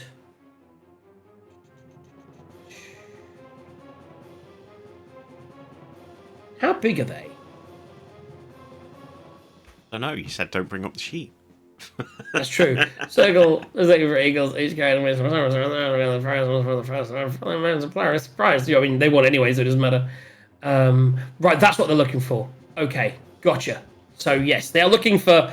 They're on the attack. They're swooping down. It's a big caravan, but they don't care. So they're swooping down, and the first one is going to swoop down and attack the biggest thing it sees. So the first one's going to swoop and swoop past you, Quent, and it is going to try to... Oh no, your horse. If it dies at least 30 feet to the target and it hits with a melee attack, the attack deals an extra 9 points of damage, or 2d8. Fly by, keen sight. Yeah, so it is going to go for a Talon attack. Where did that roll? Did it roll in here? I don't really roll there. That was weird. So it rolled an 11 to hit. Fail. Okay, so that failed on its attack. So the doesn't even get multi-attack. That's just depressing. This one swoops down here and is going to attack this guard. Is he a culprit? They're really nasty though, because they don't get reaction attacks when they leave.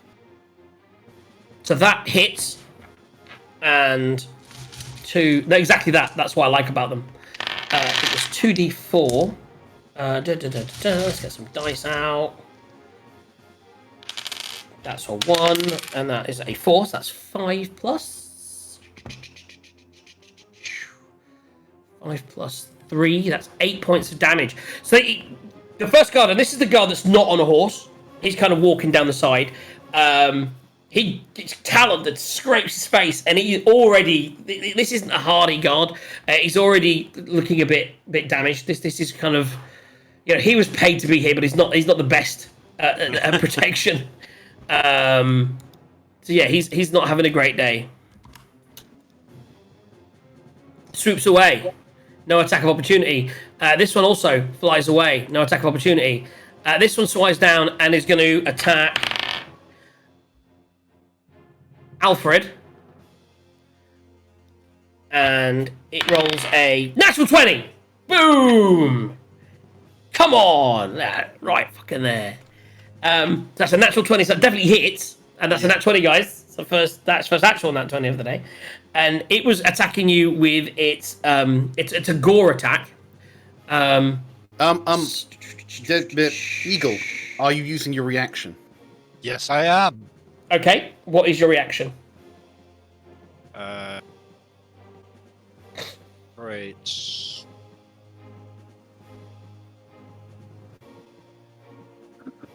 So I have two different.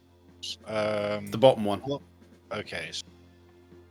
Yes. So Wandering Flame. When you are attacked by a creature that can be blinded within 30 feet and see, can use your reaction to impose disadvantage on the attack roll.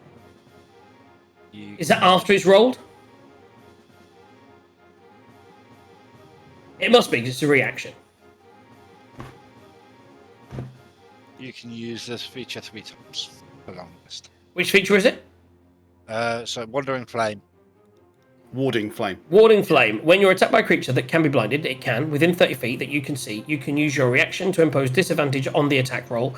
Okay, so you've used it once. I will roll again. Bastard. 16 plus its gore attacks plus 5. 21 to hit. And since I can't undo it, we'll still let the roll. It hits, but it doesn't. It hits, but it doesn't crit. Okay, so that's 1d8 plus 3. So that's 7 plus 3 is 10. Plus, it was a dive attack, so that's an extra. Well, I'll do the 9 rather than 2d8. I'm going to roll the 2d8. Fuck it. So that's 10, 17. 9. 19 points of damage to Alfred as it kind of swoops down and you hit it with your shield, but it claws your arm as you do it. So at least you stop the crit, but at the same time you take 19 points of damage. Ouch, that hurt. Okay. Next up, we have... That was all 3 of them, wasn't it? Yes, they've all gone, and they're all now... So I would say each of them is flying away, so during the course of this combat, they are in range of attacking anyone who got attacked. So basically, the 3 people that can attack. The 2 that are at the front. Only the guards can attack the one toward the rear at the moment. And that's flying away in that direction. So Ash, you're up next, and you can attack the Puritan that attacked Quen. Okay. So yeah, I was going to say. So roughly, how I'm assuming that most of them will be more than 30 feet away. Everyone bar the one that... So the one that attacked Quen, from the moment it attacked Quen, you can attack it. So it will be anywhere from 50 to... As it's moving 30 to... It will be within 60 feet. Okay. What about the one that attacked... Probably within 30 feet, in fairness. What about the one that attacked Alfred? Will that be within... You are 120? 60 feet... Oh, the one that attacked Alfred would maybe be within 100... Yeah, I'd say 120 is quite a distance. Yeah. So you could... The one that you... Definitely. Yes. I think... Do you? Anyway. I'll give you 120. Okay. I know what you're doing. You got a twin spell or something. That's the intention, yes. Yeah. If I twin spell Scorching Ray and throw one at each of those 2, see what happens. But Scorching Ray already fires multiple things. Oh, is that the one I can't twin spell? Yes, it is. And Chromatic Orb's the one I can, but that's got less of a range. Okay. Yeah, okay. But you could just fire the Scorching Ray and fire multiple rays. Yes, I can. Because they can go at the same thing. That's why I was thinking is because you can't do that if it's... Yeah, okay, Yeah, right. yeah. These things are fairly nasty, so I'll do all 3 at the one... So you're still doing it at second level, you're not upping it to go higher? No, now there's all... now you've reminded me there's 3 of them. Yeah. I was only going to do 2. Mage Armor up? Hmm? Do you have Mage Armor up? No, I can't have Mage Armor now, because I've got armor. He has armor. But my armor is better than Mage Armor, so... We'll discuss after this combat whether you want to cast things at the start of every day Maybe this will be the one you're like, shit, we can get attacked. From now on, every morning, I'm going to cast Mage Armor on Quen, and you can cast your Mage Armor into your dice. We'll assume that's going to be on after this combat. Okay, so roll 3 times. Is it 3 times to hit or roll? We use 3 different rolls, isn't it? You create 3 rolls and hurl them. Yeah. Makes you ranged for each ray, yes. So you're attacking 3 rays. Where are the rays going? Is it all 3 to the one, or 2 at one at the other? I think for now I'm going to do the 3 at the one and see if I wipe it out. Then And are you attacking this one or this one? So the one that attacked Quen, whichever that was. Okay, so it's rolling through, and then you're going to be like, pom, pom, pom, all 3 heading up after it. Yeah. Right. Okay. Roll 3 attacks. So what's my plus to this? Plus 6. So a 22, 16, and 11. Misses. Okay, so 2 hits. And they do 2d6 fire damage. So if I roll 4d6...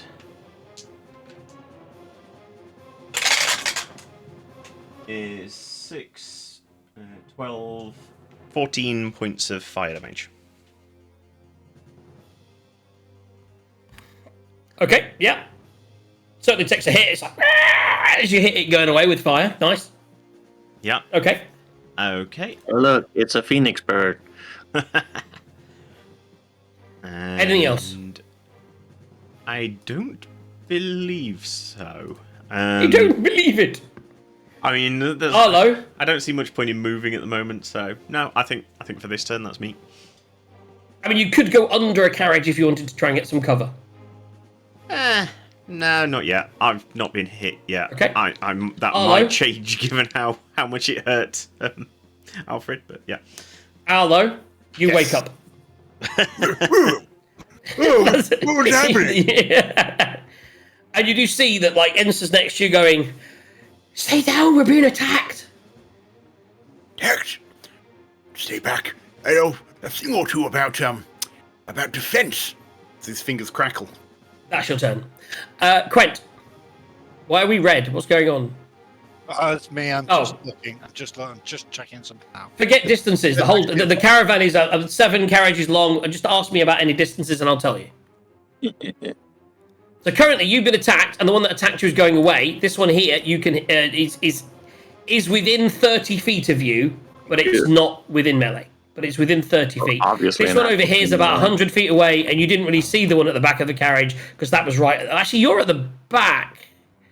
So you wouldn't, So you wouldn't see this one. You would see this one and this one. But there's the two. The one that attacked you is certainly within 30 feet, and that one at the back is probably within 100 feet.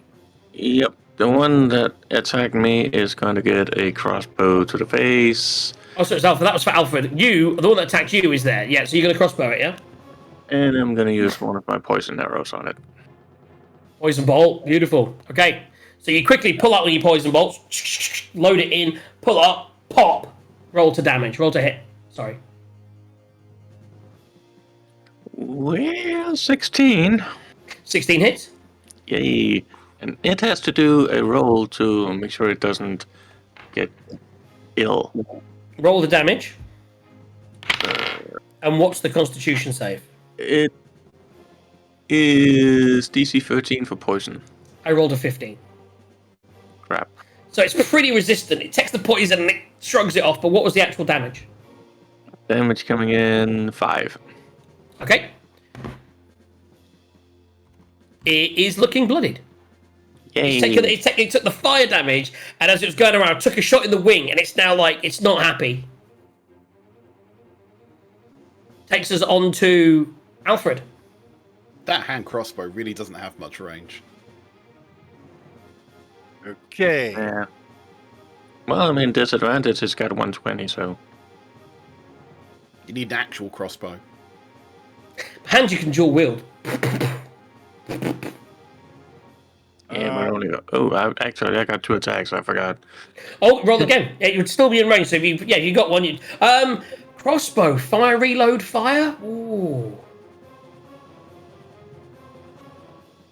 I suppose so. I think that's part of the attack action is to reload and fire with a crossbow. So you kind of like take a second shot. Yep. Second shot, 19 to hit. Will Definitely hit. hits. Roll damage. I will roll again. Roll It's your the other point thing. that I roll a natural 19 for Constitution, so Natural. 20 in total. So it's pretty resistant to the poison. Yeah, we'll take 8 damage instead. It's pretty hardy. It's looking very hurt now. That's the way it's supposed to be. Maybe we can gut it or something, have dinner, I don't know. Okay, Combat is making me hungry. Alfred. Okay, so I know they will hit. I probably shouldn't do this, but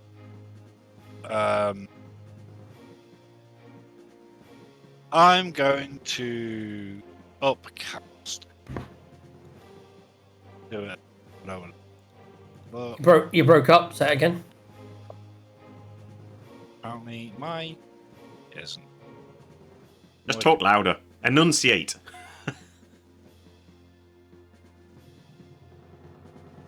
Right, is that better? Yeah, Yes. go on.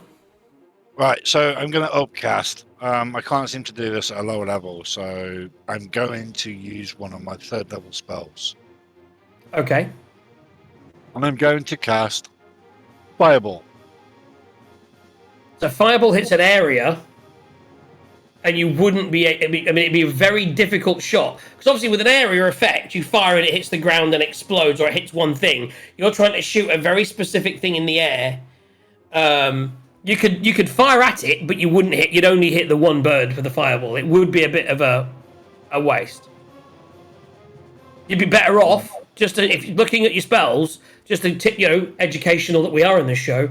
What Ash did earlier with Scorching Ray, if you were to cast that at level 3, you would have a bunch of rays going out that would all attack all the different birds. Yeah, but you see, he would get, I think it's 4d6 with his Scorching Ray, but he gets 66 with his Fireball. So. Oh yeah, that's true. Yeah, that's true. No, it's 3 rays, 2d6 each, isn't it? Yes. No, it's 8d6 versus 66. Yeah, yeah. No, they're both 8d6 actually. What am I talking about? It would be very similar. Oh, if you upcast the Scorching Ray... Oh, you create an additional ray, so you'd have... 4 2d6s. 4 rays at 2d6. So yeah, they'd actually be the same amount of damage, and your Scorching Rays would be more controllable. Okay, we'll do that then. We'll upcast Scorching Ray at 3rd level. Okay, so take off the 3rd level spell and roll me 4 attack roll. The difference is you get 4 attack rolls with Scorching Ray, whereas you only get 1 with the Fireball, and if you miss with that Fireball, it's gone. Whereas with Scorching Ray, you may miss with 1, but you may hit with many. Who knows? Or it could go the other way around. The Fireball's a dex save, it's not actually a to hit. That's right. It would just blow up in the air. It would automatically hit him. It's just It whether would or not he hit takes full damage. whether he takes the damage. It's your choice. They both have pluses. With one, you have to roll to hit. With the other one, it would automatically hit. So it's up to you. Eagle? Yeah, hold on. I'm working on it. I didn't ask how big the sky was. I said Fireball. So you could fire the fireball into the sky, and it would blow up near one of the birds, doing definite damage. Whether it's saved or not, with whether it would get full damage. Or you could choose to fire off a bunch of rays where you have to roll to hit, and you could choose which birds you attack out of the 2 nearest to you. Okay, so it's a d20 to hit plus my 6, so that's what, 4. I'll go with the Scorching Ray because there's more. More chance. I mean, the fireball could have been interesting. I never thought about that, like flak damage. But yeah, so you roll. You knock off a 3rd level spell and roll me 4 d20s or 4 attack rolls. You can click on attack, can't you? So 17 make that 22. where did you roll?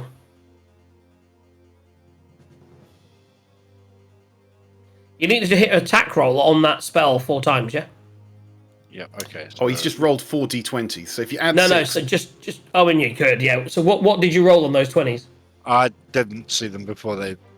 well, it's a 9, so that's 15. A 12, so that's 18. A 16, so that's 22. Yeah. And I can't see the last one, but I'm sure. 17. So they all hit. So all 4 hit. So just roll Ooh, me 15 hits. Nice. 15 hits. Nice. Roll me the damage, which is how many d6s? A lot. 8 d6s, I think. Roll me 8 d6s.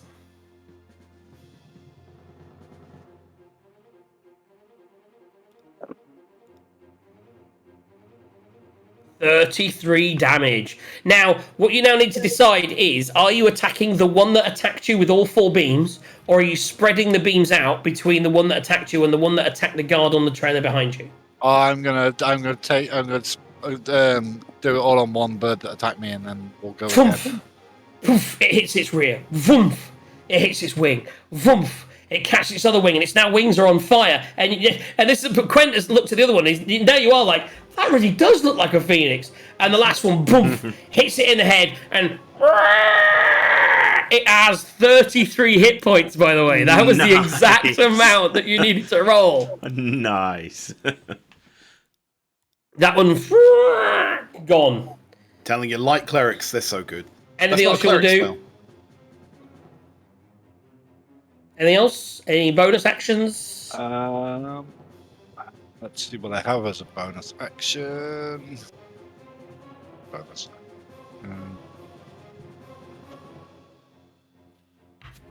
I'm not going to be able to use him this time, but I am going to cast Lippy, Spiritual Weapon. Thank you. Okay. So spiritual weapons up, floating around you, just ready to attack anything that comes close. The 2 guards that are there. Because spiritual technically weapon no. is a Oh, spell. that's a spell, right? No, you can't can't. cast That's right. You 2 can't cast. You can only spells. cast a cantrip. It's an annoying limitation. You're an annoying limitation. I Yeah, am. but you can cast them at the start of next turn. But this turn, you're done. So the guards each pull out crossbows, and you see the arrows flying up. None of them hit, and in fact, one of them rolled a natural 1, guys. So fuck you. Can't believe I'm rolling ones. That one doesn't hit anyone. There we go. I was gonna see if it hit anyone. If it rolled over a 10, and it rolled a 10. If it had rolled over a 10, it may have hit someone. Right. So currently the birds are flying away. We go back round, and it's now their turn. One of them's dead. The other one, seeing that, just now he's gonna swipe down, and he's gonna run to the guard that was already hit. Hopefully, to try and kill it. They now realise that this is a very well protected caravan. They're probably not going to be able to do anything, but hopefully he's going to try and sort of like grab what it needs, some flesh, some stuff to take back to its children or whatever. So it attacks the guard that was already hit. Natural 16. So this flies down here now, swoops in, and will definitely kill the guard. We'll roll whether that was a cultist guard or not in a minute. Flies, and it goes down, and it kind of talons it, and he goes down, and it reaches in, and it starts pecking up some flesh. And, yeah, it's going to spend its turn, the rest of its turn, and the start of its turn, trying to get at its heart, because that's what they want, to take their hearts away. So he's going to spend its turn pecking away to try and grab a heart to take away. Okay. That's its turn. This one here is going to fly back down, and they're flying around, and it's actually going to go for... Let me roll the dice. It is going to go for the brewer. Funnily enough, you can... Let me just check this, sorry. I'm sure he can. What's that? Oh, where is it? Oh, no, don't worry about it. It hits 15. It swipes down and it attacks the brewer, and does... It gouges him, and he's like, oh! And he kind of falls back into the back of his thing, and he's bleeding quite profusely, and he's already bloodied. He's only a commoner. He only has very limited hit points. He's already very bloodied. The thing flies away, and he's looking like it might try and come back down for a heart if it can. So it's hovering quite close. It's actually only like 10 or 15 feet away, about here away from you, Alfred, at the moment. Hovering away, thinking about coming back for the kill. That's their turns. Ash, you are about 100 feet away from that at the moment. From the brewer one. And presumably Yeah. quite a long way from the guard at the back. You can't even see the one at the back. That's like at the back of the caravan. That's a long way away. Yeah. Okay, right.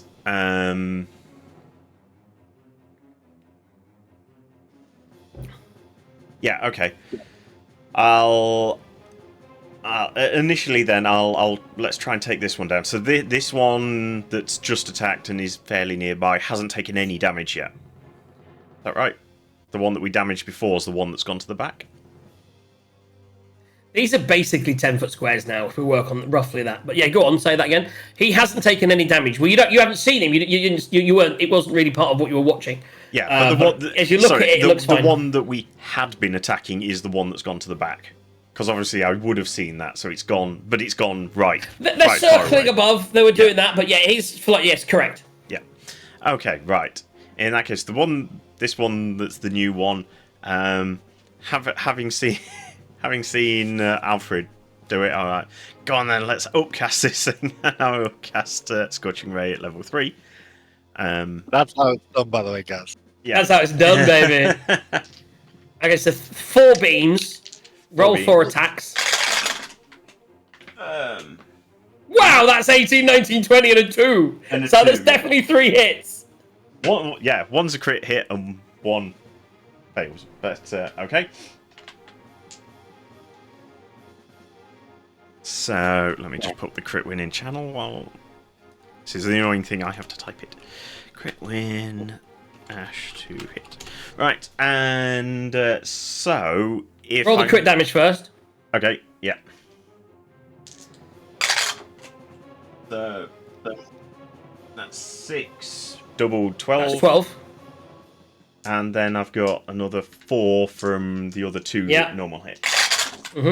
12, and 6 is 18, and 8 is 26. It's Did still you up. say so? Damn it. Ego rolled better. Alfred rolled better. Right, what I am going to do, though, is... I don't know how far I can move on the horse, but I'm going to move as far south as I can.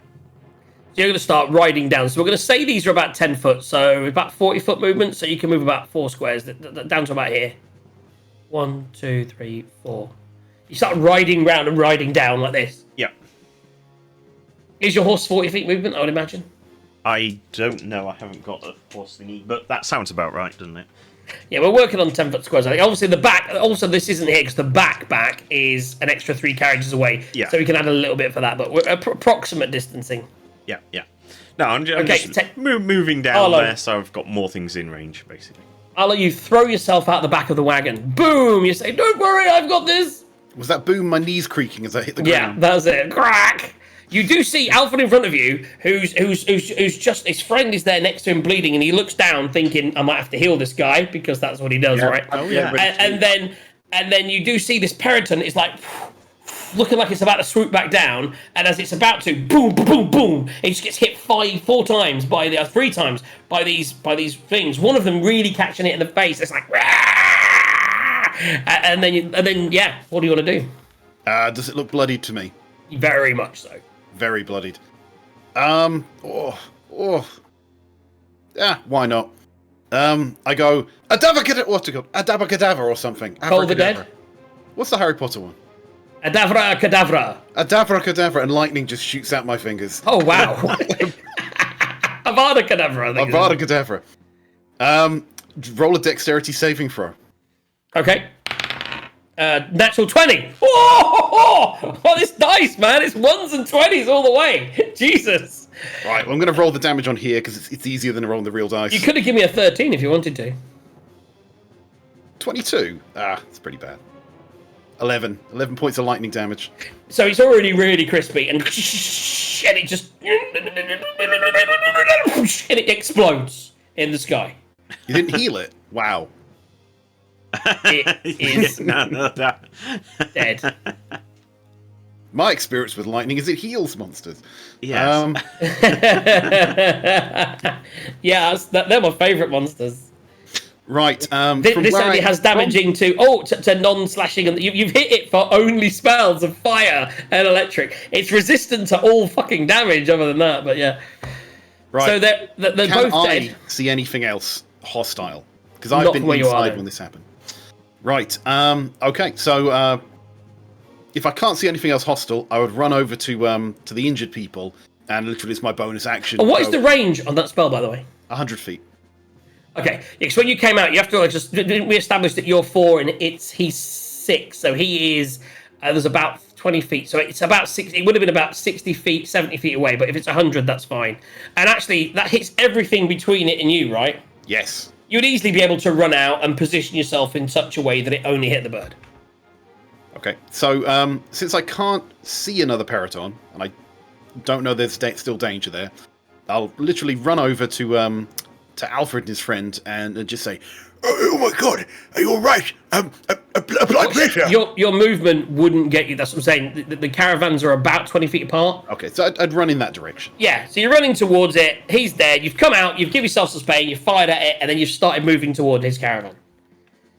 Any bigger screens? And I can't see anything else. I wouldn't have any bonus actions or reactions or anything at this point, so yeah. Okay, takes us to Quent. So you're right at the front of this caravan now, and you've seen Ashrin ride off after and fell a bird just about in the distance. And from what you can see, you can't really see where the other bird is, but you know there's another danger out there somewhere. I'm gonna stay with my wagon and Nice. basically hold an action to engage any threat that's coming. Makes sense. Okay. Alfred. I am going to. I want to do this, but I'm going to cast Healing Word on my friend. Yeah. Do roll the spell. So what is it? It's 1d4, 2d4. One cast at first level. Do that. So it's If you 1d4. cast Prayer of Healing, you could heal yourself as well. Is Prayer of Healing in combat though? Yeah, it's a good question. I don't think it is from playing. Casting thingy. time is 10 minutes. Yeah, there you go. So right now you just want to cast Healing Word on the guy in front of you. So that's 1d4 plus 3. You just click the button on the screen. Yeah, it's 5. Yeah, 5. Cool. 5 Which points of was healing.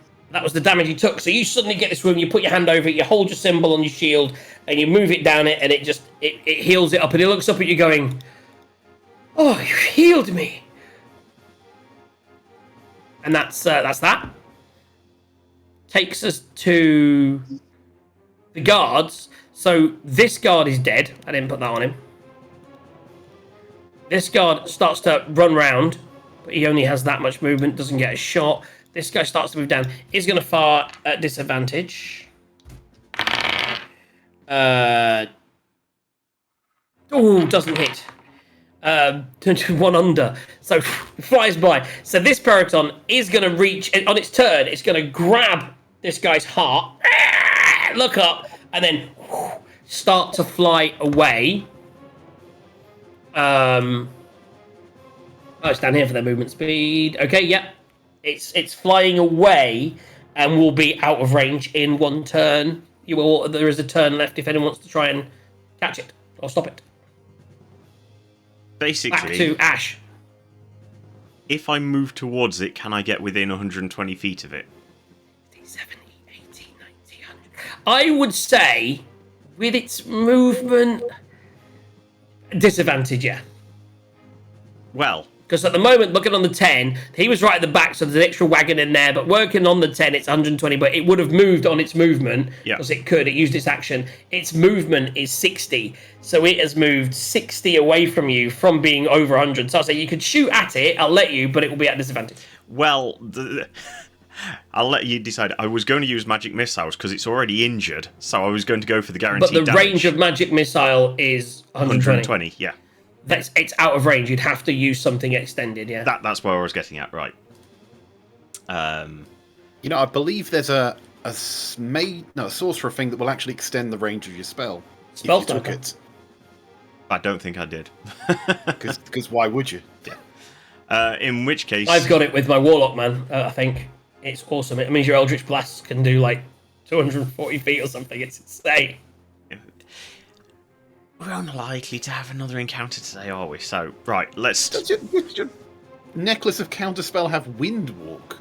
No, it doesn't. It's messed up. Ignore anything that it says can be cast from the necklace, because that's not right. At some point, I need to adjust it. I just applied a necklace, so it's got loads of charges that aren't applicable. And it doesn't actually have the one that is. Right, what are you doing? Come on. Right. Scorching Ray at 3rd level, so I got the 4 bolts. So 4 shots, all at disadvantage. With disadvantage, but statistically, hopefully. You really don't want that thing to get away with a heart for its children. It's the poor children, the Periton children. I just like killing things. I foresee that one of your disadvantage rolls is a 13 plus 6. Okay. Can you do that on his rolls, or is it your rolls? It's anyone's rolls. But even because obviously it needs to be a reaction or a spell. One of the ones you tend to use it on is when you're. Don't you need an action to do it? Is what I mean. No, it's an ability. Let me just bring it up.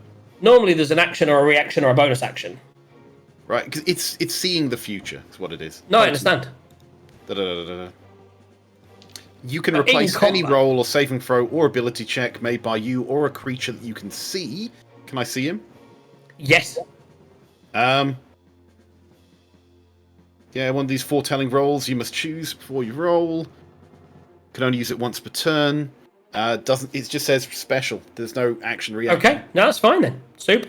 Yeah, no action, expert divination, and that's that. Yeah, so basically, it says there no action, indeed. So you do. You get 1 guaranteed hit. 1 hit, right? Okay. So I need to roll 3. 3 at disadvantage. Yep. Oh, but that's only 1 dice, right? Is it the whole thing or 1 dice that you change? It replaces his disadvantage roll. The whole thing is just a 13. Okay. Okay, so that one would be 12 plus 6, so 18. 2 hit. Miss. Depends whether you count it as the 4 or 14, but let's say it missed. It's technically. Oh, right, it looked like okay. Yeah. It was between the 2, but let's say. And definite miss. Yeah. Okay, so 2 hits. 2 hits. So that's 4d6. Yep. I'd say if this thing survives, it'll be a miracle. I'm hoping.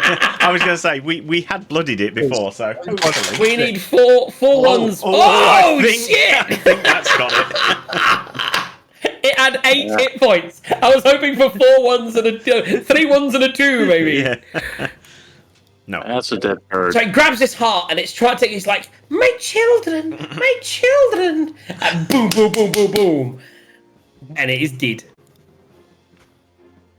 Excellent. Good. Okay. I'm assuming no amount of healing is going to heal the person whose heart is currently in a bird's talons. He's dead.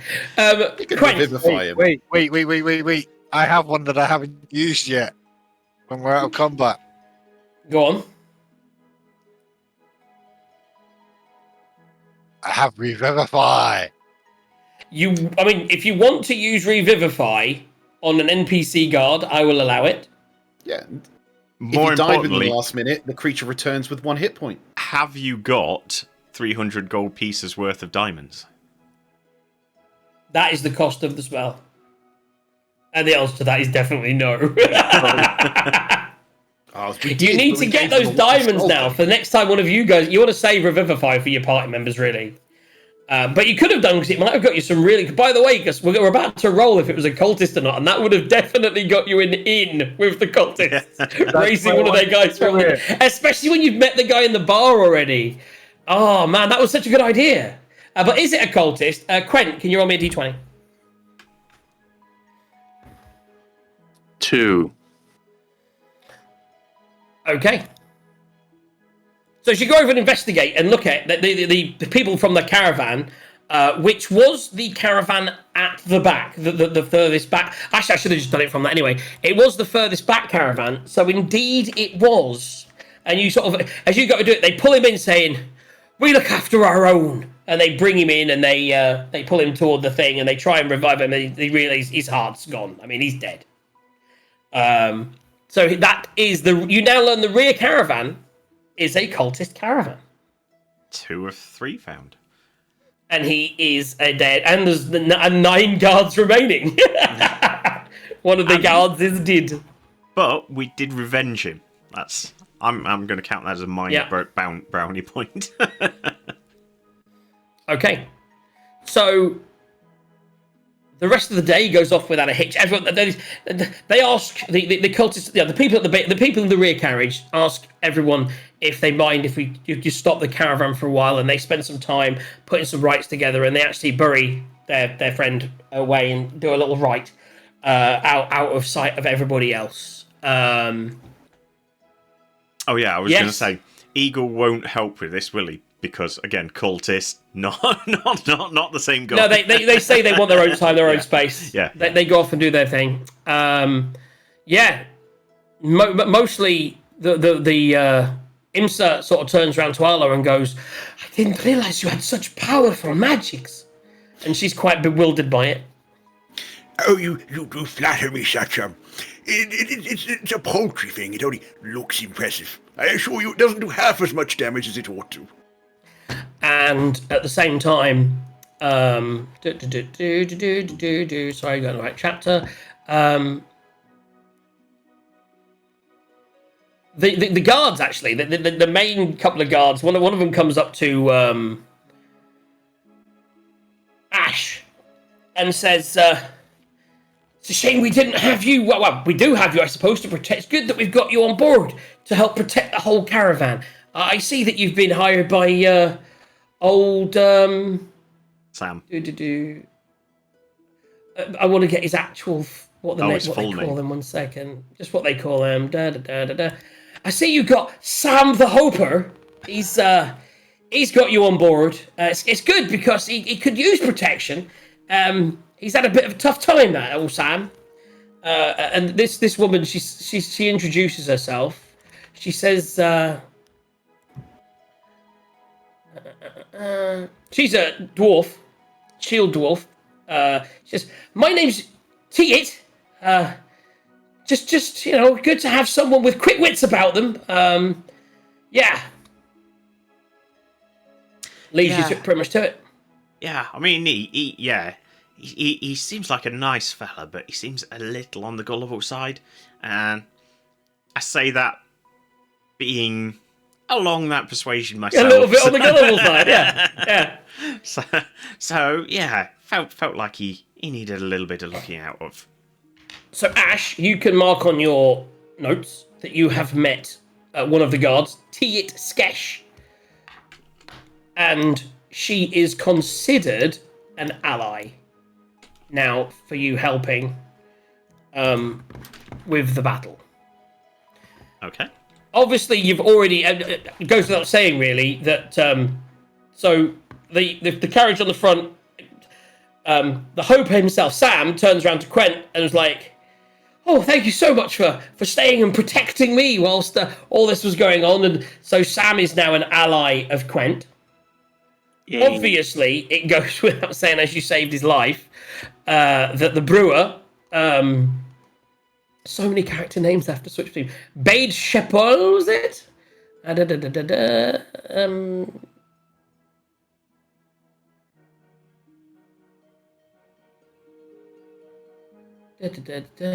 Is it Bade? Yes, ale and beer. Bade is now an ally at Eagle. He trusts you and he's an ally because you brought him back from the brink of death.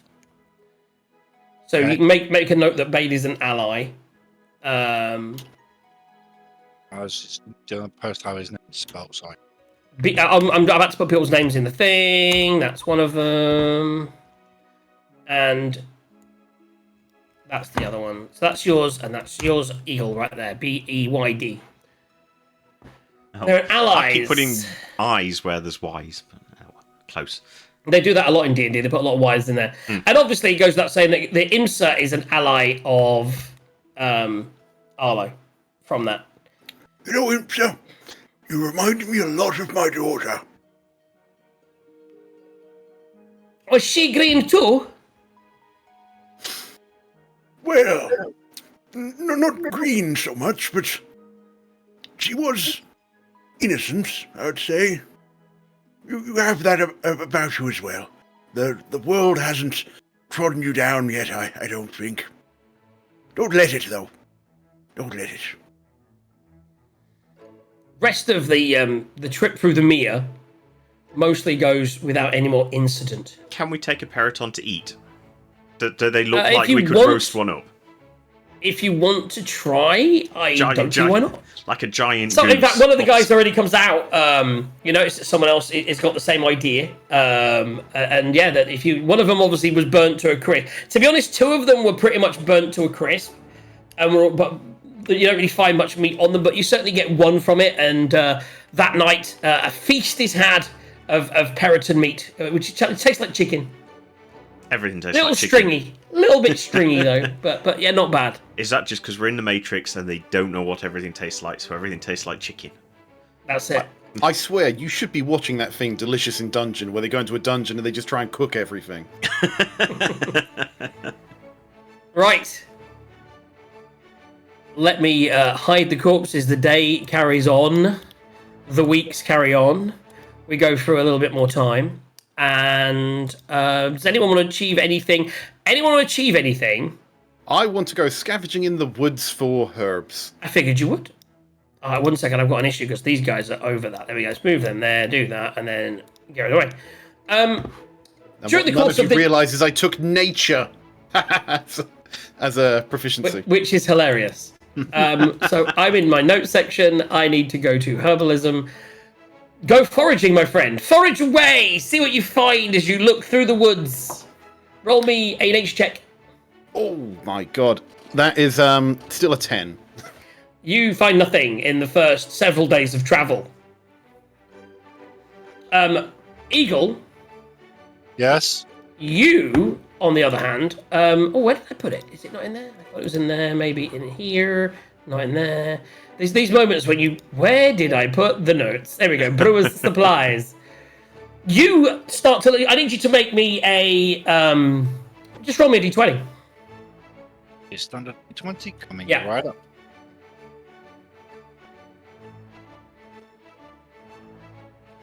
Oh, that's a 6. You learn you don't learn much. It tries to take you a lot on board about how, you basically poison water in order to make alcohol and this, that, and the other, and it's their own ways of doing it, etc. The only real thing you learn in the first several days of travel is how to purify water, but you do now know how to purify water. Yeah, I think he actually has that as a spell.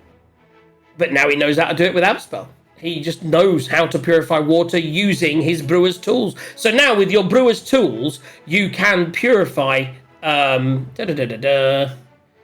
believe, a gallon, I think? Your knowledge of brewing enables you to purify water that would otherwise be undrinkable. You can purify 6 gallons of water in a day, in a long rest, or 1 gallon of water in a short rest. So you can, and I'll put that in here if you copy and paste in. But basically, you can now purify 6 gallons of water in a long rest, or 1 gallon of water in a short rest. Nice. Useful shit, baby. Do you want to go on to the second potential encounter of stuff or things happening, second series of events, or toilet break? Toilet break. I was going to say, I'm down to that much vodka, so yeah. To toilet and drinks break. We'll come back and then we'll get someone else to roll the dice. I'm excited. Right, guys, we'll be back in. Get ready for the button. We'll be back in 3 minutes, and we'll be back with much more of this fun and excitement. Fade.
And we're back. Or at least 2 of us are.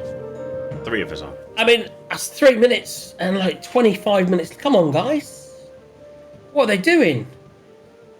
Biggest bladders I didn't ever. go anywhere, so I'm good. Do you know what I mean? I peed, got a drink, talked to I- my wife. That's why. Quentin's eating some pizza. Is that pizza I saw there? I saw pizza. I'm in pie today. What you saw was land debris. Ah. Yeah, Right, just guys. Tending to the plants. Tending to the... Is that... It sounds like a euphemism. No, that's actually what it is. I saw something that was discolored or dead leaves, so I thought, what the hell, let's just take them off. I would say over the next few days, nothing much changes. After the combat, the things tighten up a little bit. Well, that was what 7 days, so we need Approximately. we probably need to make well, we need to do the mansion and We're going to make a... Oh, yes. Are you going to, in this sort of period, so you're moving through the first 10 day now, are you going to try and sneak off? At some point, when it gets to the sort of 9 days or so, then, yeah, I might go assist Arlo when he goes shrubbery hunting. And so at some point, while we're off in some woods or something or other, he could potentially open up the mansion and I can go cast it. By the way, the time in the mansion, does that follow the time in out here? It's questionable, but yeah, sort of, yes. Why, do you ask?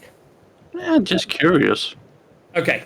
Yeah, when you're Well, there, I think it has when to you're be there, like the this. time is the same. The passage of time when you're not there, you don't know. You maybe have to ask Coriander and what's the face? Boom in. Human and Coriander to see if time passes when you're not there. I think it does, but we'll find out later when you ask. I'll have Yeah. to look it up in the meantime. I was going to say, given how they reacted, and it's been a long time since we saw the Master and that sort of thing, it sounds like it probably does. Oop, We'll assume it does.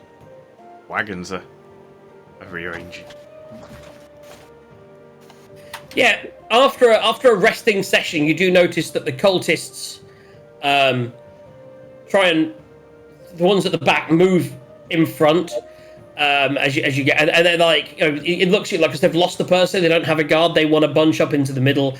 So now at the rear is the beer. The beer truck is now at the back. Okay, so yeah, That's why everyone's back in the back. so yeah, while all those gathering, can we open the mansion and do the gentle repose? Do we need to roll for that? I would say if you go further enough away, make a perception check, see if anyone's following you. Okie dokie. Perception is +4. 9. I don't really know. You've got no idea. You look around, you don't see anyone, so you cast it. Make a sleight of hand check, Arlo. Okay.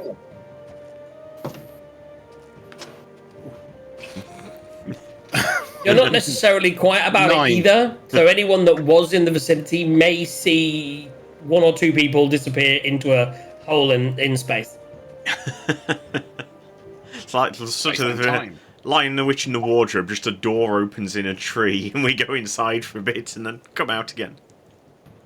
Probably should have added guidance to that. Yeah, maybe. Too late now. Okay, so let me just... so, allies is... So allies was ally... I'm just putting my notes so I don't forget, because I tell you guys to make notes, and it's always good. Made with Alfred. Who's your friend? Friend? Your friend is Sam. And Ash, your friend is... Ash? The Oh, I can't remember. god woman. It's alright, I'm just looking. Here we go. Sketch. Something. Wow. I've got it written down twice with my bad spelling and then the correct spelling. Skesh. That's the one. Did I copy that? Oh yeah, T it. You did, T yeah. it. T it.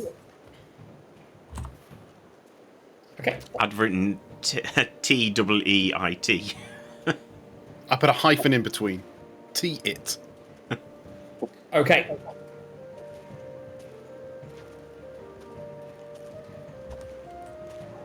So yes, so the question is, do I try and get closer to her and learn... I don't know what I'd learn from her. Do I try and talk to Sam and learn more about his pottery? Whatever he does, I don't know.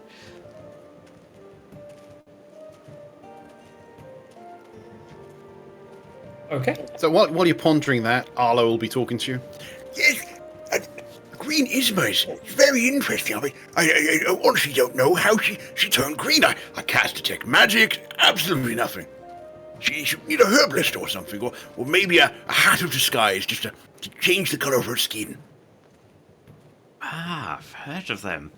That's... yeah, that whole disguising's quite interesting. She ain't got any like dental work, like orc dental work or something. What are you implying, Quent? I don't No, play just console curious. hockey with every young woman I see. She looks normal. Yeah. Moving to the second series of days, you finish with the mansion. You make sure mate is okay. I'll roll some new divination Pays dice. us okay. Roll some new divination dice. Oh, what's a 2 and an 18? You know, I should probably roll to see what kind of creature I get. You're gonna throw a bear out, yeah, or something whilst we're thinking. Hopefully. One of the guards does notice that and be like, "Well, that's a crazy little trick, that isn't it? It's like a little pet friend." Yeah, and by default, you should always assume Arlo's put mage armor on at the beginning of the day. I'm assuming that. Well- Anyone casting mage armor on Quen? I am getting my giant hyena out, so because why not? Okay. They need some fresh air now and then. I suppose I could, actually. Got a fair few first levels. Wait, are we saying we've had a long rest since the previous encounter, I assume? I always assume that, yeah. Yeah, yeah. So everyone pushes the long rest button, everyone gets their spells back. Because I was going to say Alfred needs quite a bit of HP back, I think, as well. And You I get your hit realised... points back. Yeah. Okie dokie, good. So, yeah, I'll put Eagle, Just roll me a hit- d12. Mage Armor on Quint. Speaking of mage Right. armor, how much does that give me? 2 or 3? Because I've seen it give both. 3. I'm just curious. Well, what it says is the target's base AC becomes 13 plus its dexterity modifier, so... yes, it's essentially plus 3, because your base is 10 otherwise. Okay. Depends if he's got no armor, is he? Yeah. Because he's wearing the Yeah. cloak of protection plus 2. That's right. So at the moment, that would be plus 3. Okay. It has been noted, so I am a natural 20 AC with mage armor. And unarmored bonus and everything. Quite a lot of not Eagle, did wearing you roll me that armored 12? bonus. Yes, Yes, it become a looks monk like and so. stack it with the other monk one. Eagle, I don't have armor, but I am imperfect. did you roll me a d12? He I has. did. It's a 1. It's a 1. Ooh. That's either really good or really bad. A dragon know. appears. No, a flock of dragons. But it's a baby dragon, and we accidentally tread on it with a horse and didn't even notice. Yeah, there's his Oops. mother. So, An elder dragon appears. as you leave the Mirror of the Dead behind and start to move up through the thing, one of the nights goes by that you spend in a roadside inn. You actually have a night, there are beds, everybody lose. Are you going to use a bed, I'm guessing? Are you going to spend the night? We've not really said much, but as in general, you've been spending nights on the road. We'll assume that you're just roughing it. We're not doing rolls for it because there's guards, there's tents, we're not going to roll every day for 2 months. But when there is an inn, I will say when an event happens that stays at it, we'll deduct the money. So everyone lose. Oh, where's my? Do you know what? I haven't got my. Is it over here? travel pace, services.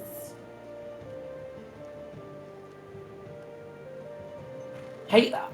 Skills, armor, object. Where's the prices for staying places? I had a favourite for it. It's the quality of living one.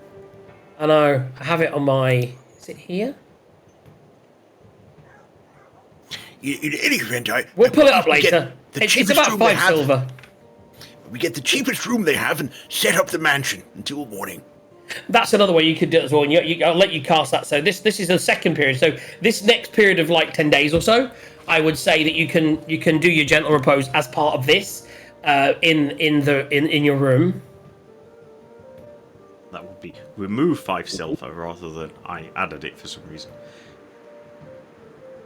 Yeah. So you only need one room, which everyone finds a bit strange, because it's a very small room and you just go into it together.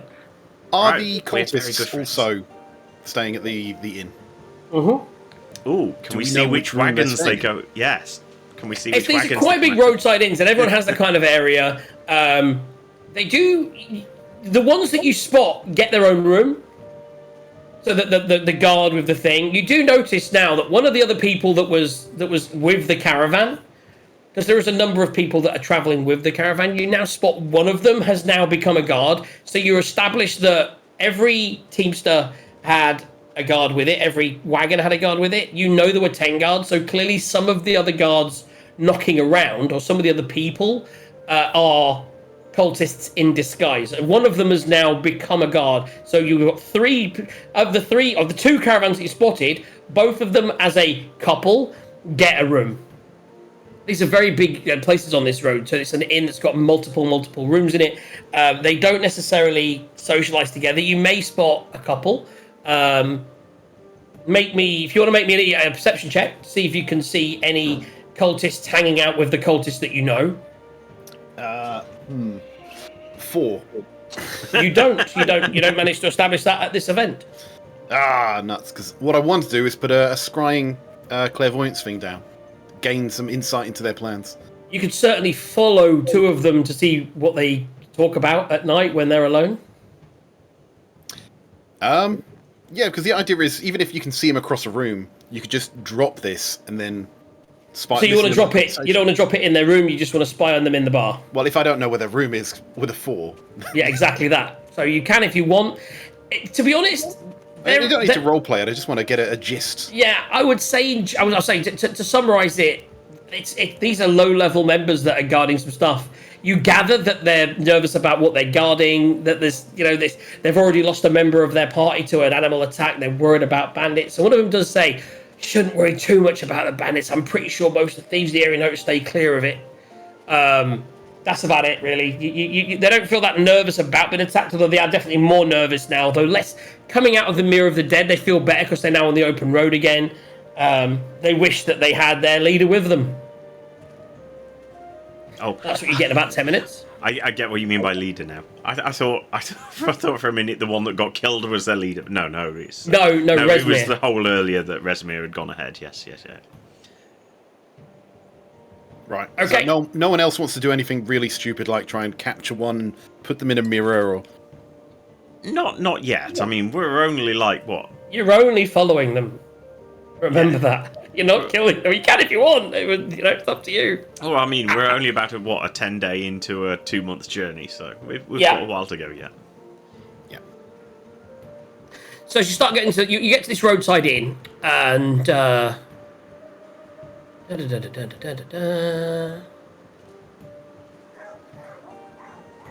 you do end up meeting a group whilst you're there. I mean, in general, they meet not your party, but the party of caravaneers. So from a different.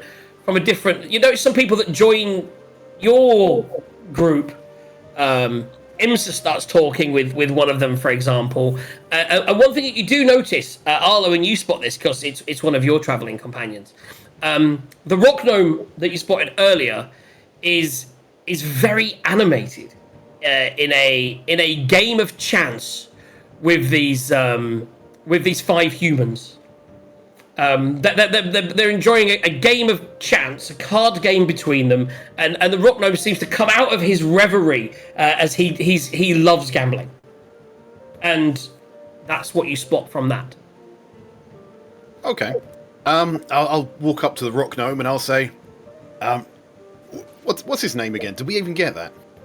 I think so. Radus I've got it written. Pertha.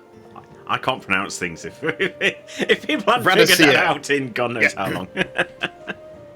Oh, Radis here. You seem to be in better spirits today. I trust you've had a successful day at the table. I love gambling. Gambling is fun. And he's like, and he claps, my new friend, and he claps the guy next to him on the back. Oh, a new friend as well. Oh, so good to meet you. My name is Arlo of the what it is? I'm gonna blow my nose for a sec.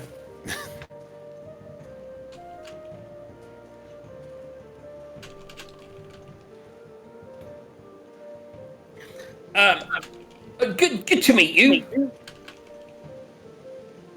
Good to meet you too. What game is that you're playing? Cards. Cards, you say?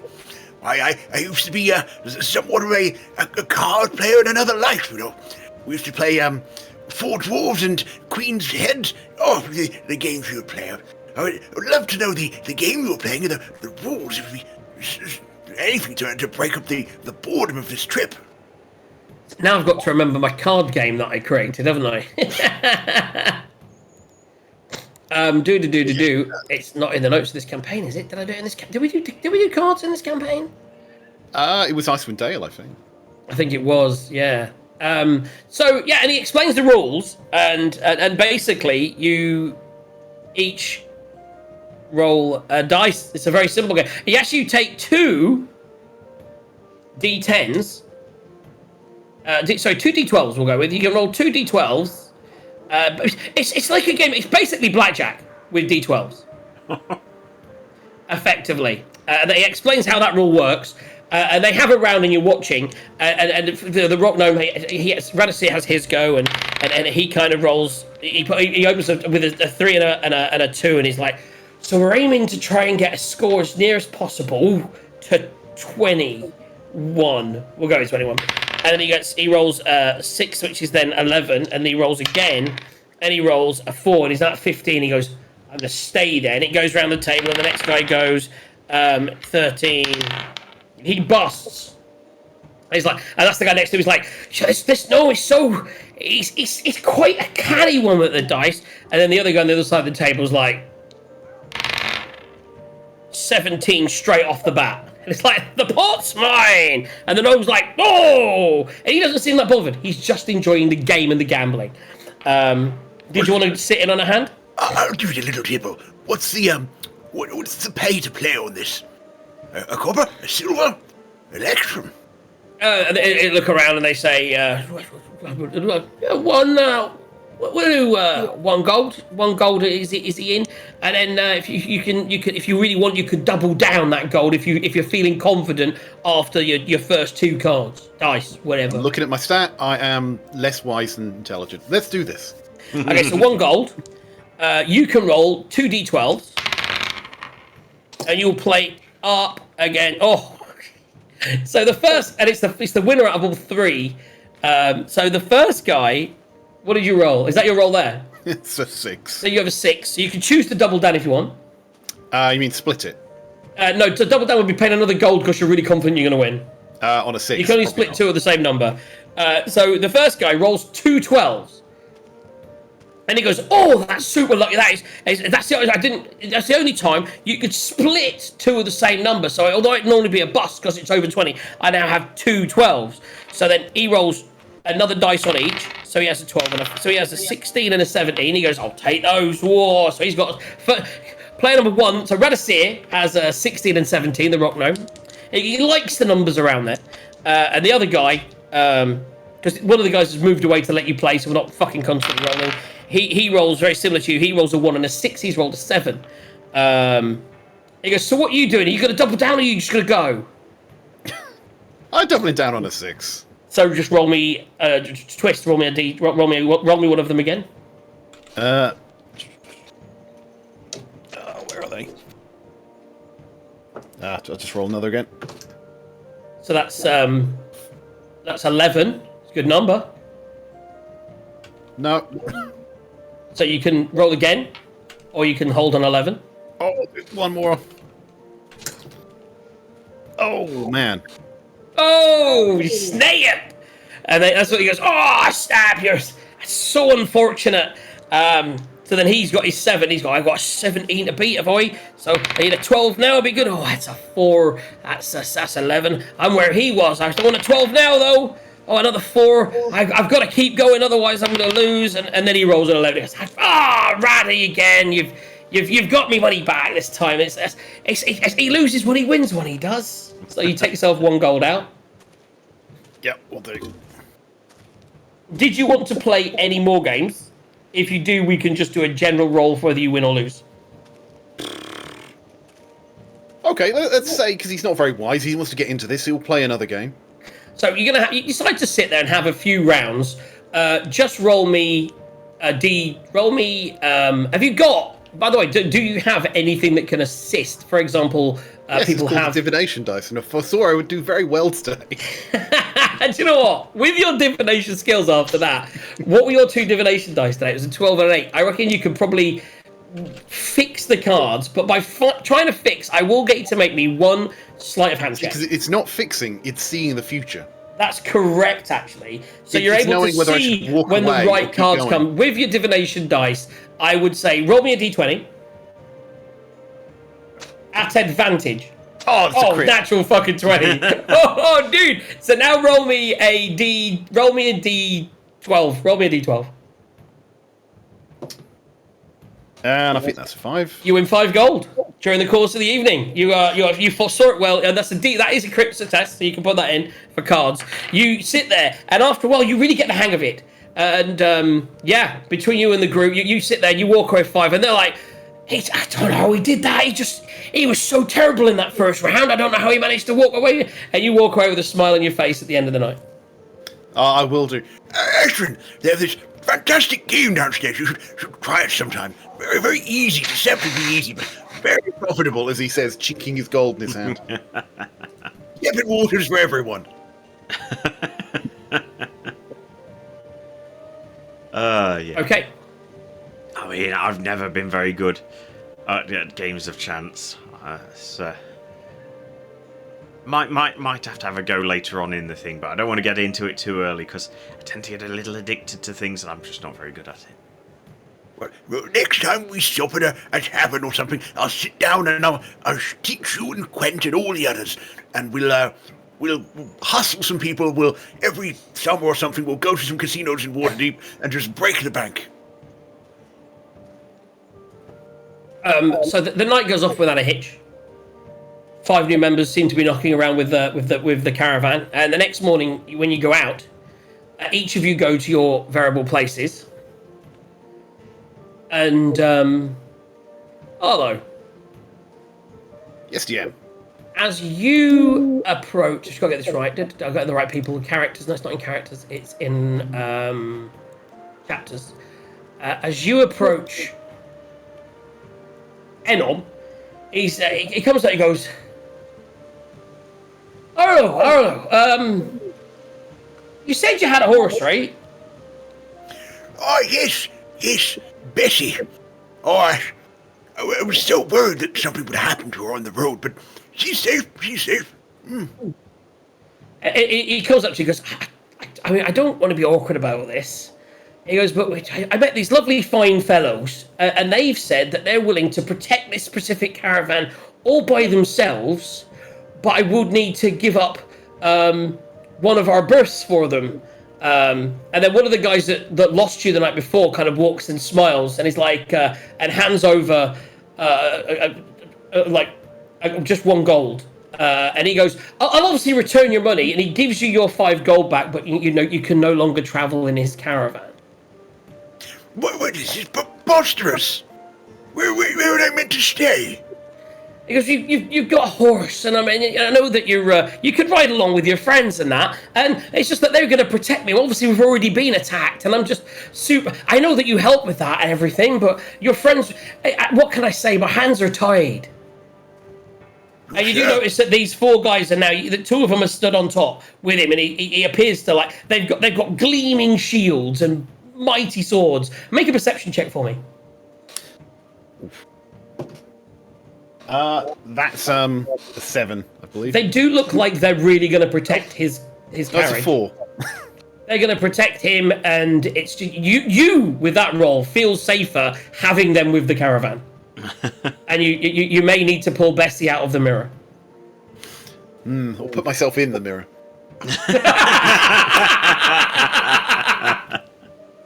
It's where you need to sleep. Oh, amazing. So that's that. I knew I should have got Tensor's floating disc. Let's tie it to the back. Just keep going. Right, so we'll take Bessie out the mirror, be grumbling under my breath, walking away going, You may have made a powerful enemy today.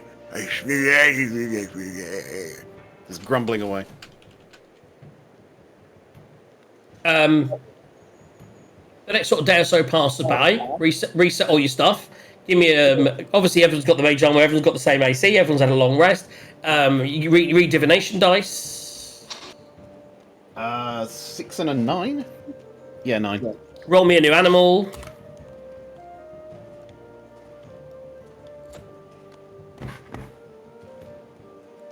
We're rocking and rolling now, guys. Giant weasel.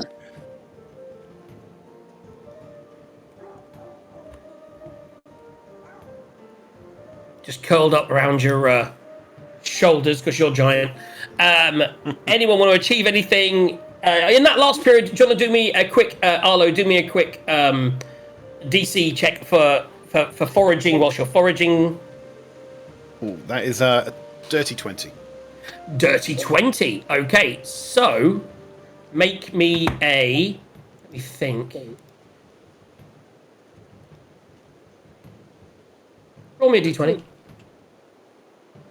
I can hear myself slightly. Eagle, just turn me down a tiny bit. It's Or 4. turn everyone down a slight bit, because even Arlo's feeding back occasionally as well. Okay. Yeah, I'm working on it. So you find some dragonstone. Let's write that down for now, and then you can then spend some time identifying that down the road. Right, what was that called again? Dragons? Dragonstone. Question is, have I turned myself down? We can. You shouldn't be adjusting your volume though. You should just adjust. I suppose you're trying to get us from being picked up. Yeah, it makes sense. We can hear you. That's fine. It's- No, we can't hear you consistently. yeah, give me a minute. I'm working. You might want on to it. just turn me down more, and just turn us down in your ears so you can just hear us. I don't know. Anyway, you work on that. So you have some dragonstone. Yeah, because I can definitely still hear myself. We do need to spend, get Aki maybe, who knows your system, to spend some time and we can go through it because no one else feeds back in. So there must be something we can do to fix it. I mean, Quent's using speakers and doesn't feed back in. It's quite clearly your speakers are coming up loud enough for the microphone to hear it. Yeah, yet they're here. How? I have no freaking idea. I think. But it's not. It's Nothing new. I think maybe your I think hearing is so. just quite bad and you've got the headphones on quite loud, because I had that problem, if you remember, until I got these headphones. Remember when we very first started doing shows, the headphones I'd got used to feed back in quite a lot. No, they're the ones that Aki suggested. So maybe it's my sound system. Sounds in my settings are screwed. I don't. At one point, it never fed back. So who knows? I don't know. Knows the magic Okay. of the headphones. Right, so again, we may need to work on push to talk stitch. But I can't hear myself now, so it's all good. You've got some dragon's tongue. You can work towards doing something with that. But that was a natural 20. You do find that, and you identify it as dragon's tongue immediately. And you're quite, this is quite exciting, and it's a rare find. But you don't really have anyone to talk to about it because you're on a horse on your own. Yeah. I wish I could show this to Isma, but it's a lonely life being old. Roll me a d12, Arlo, please. Is this for being sad? No, this is the next That's an period 11. that we're moving into. Okay. It's apt, actually. We needed it really to make that one work, and it worked well. So I'm happy when dice work well. Days turn into weeks. You've been traveling for a while now. You've now been spending 3 or 4 days on this horse, and it's riding up your ass. It's a lot of riding. You really wish you could get back in that comfortable caravan. They're quite smiley and poncy about the whole thing as well, because you're kind of riding close to it, because, you know, you want to be close to Imsa and make sure she's okay. All of a sudden, and I actually think, do I need to switch maps? I think I do. I should have done it on this map, but let me just double check.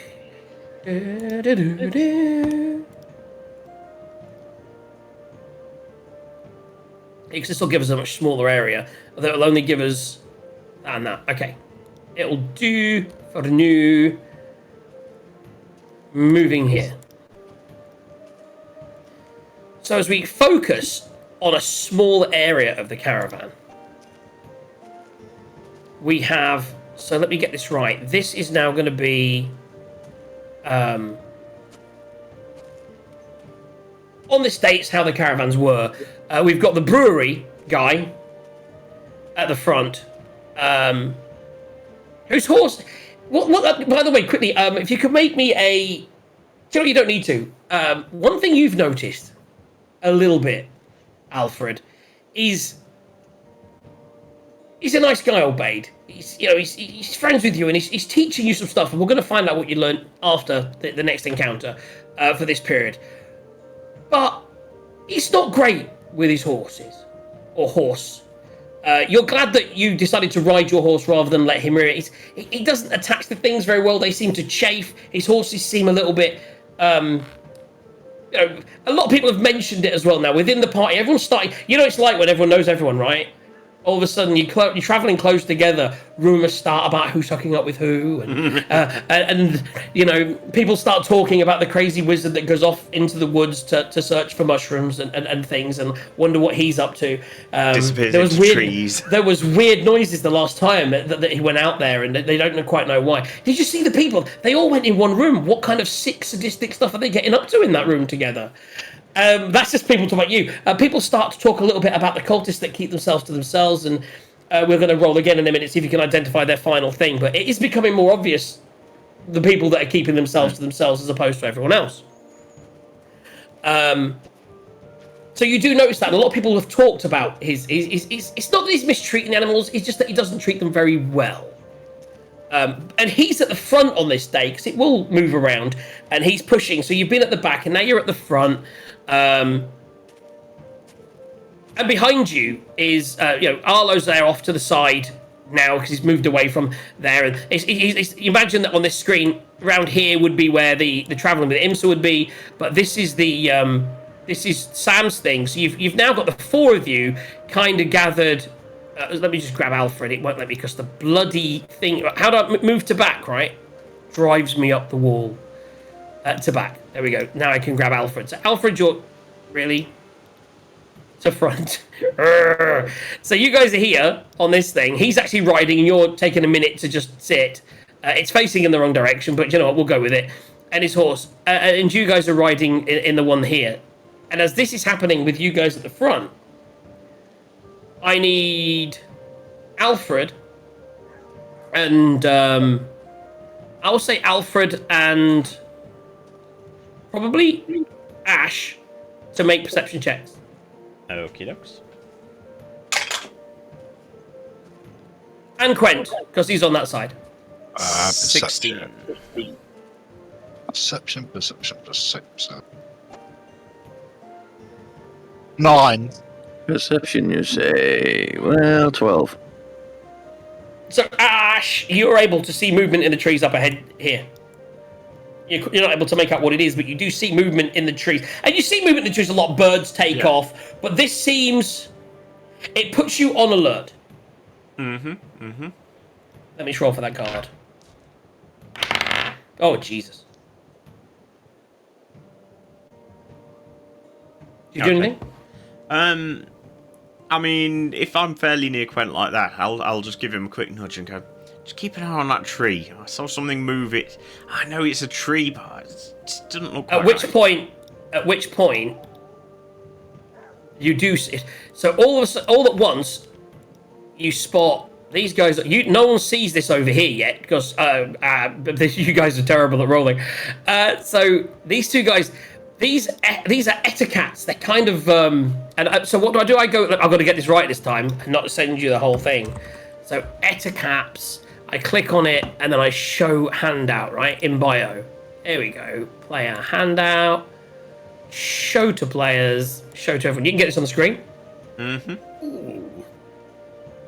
So they're kind of like, they hang out with spiders. If you'd ever heard of these, as a quick description, they're humanoid spiders that tend to feed and watch over spiders like a flock of sheep. Okay? So they're kind of, and they're pretty silent. They've got really high stealth. And that's why you only really got a quick rumble when all of a sudden they come out. So, and these guys drop, and they immediately, they weren't supposed to be there. I just put them there for now. I'm on the wrong fucking layer now. Sorry, that one was there, and that one was supposed to be there. And it's this one that you would have spotted, not this one. These run towards this horse and start to kind of bite off its reins and everything. They start to, within that whole turn, between the three of them, they're able to break its reins, and they start to drag it. Actually, make me... save that horse. Your horse was tied, wasn't it? Make me a D20 roll, please, Eagle, to see if it's your horse or the horse that's put. Your horse is probably easier to get to, so make me a D20 roll. 8. So we're going to say this is your horse. The horse on the wagon stays, and they are grabbing your horse, and they've just grabbed it, and they're immediately pulling it away in this direction. Poor Jasmine. Jasmine has been captured. This one here comes out and runs toward this horse, but you've already spotted it, and I will give you a surprise round on it, Ash. You'll get to go ahead of it in thing. Everybody, roll for initiative.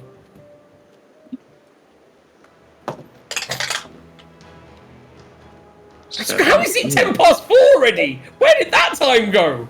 Like, no, oh my god. It Nat was 1. gathering, I guess. We got Nat 1 in there, did I hear? Fail, guys. Amazing. Well, Ollie's perception is -1. He wasn't paying attention anyway. Let me take everyone off of the... Can you clear the turn order? I'm sure you can. Yeah, but remove all just- turns, clear list, perfect. I was going to say 70. I then need to load the Ettercap and pop it out. For now, and then I need to click on the Ettercap, and I need to roll initiative. Is in there.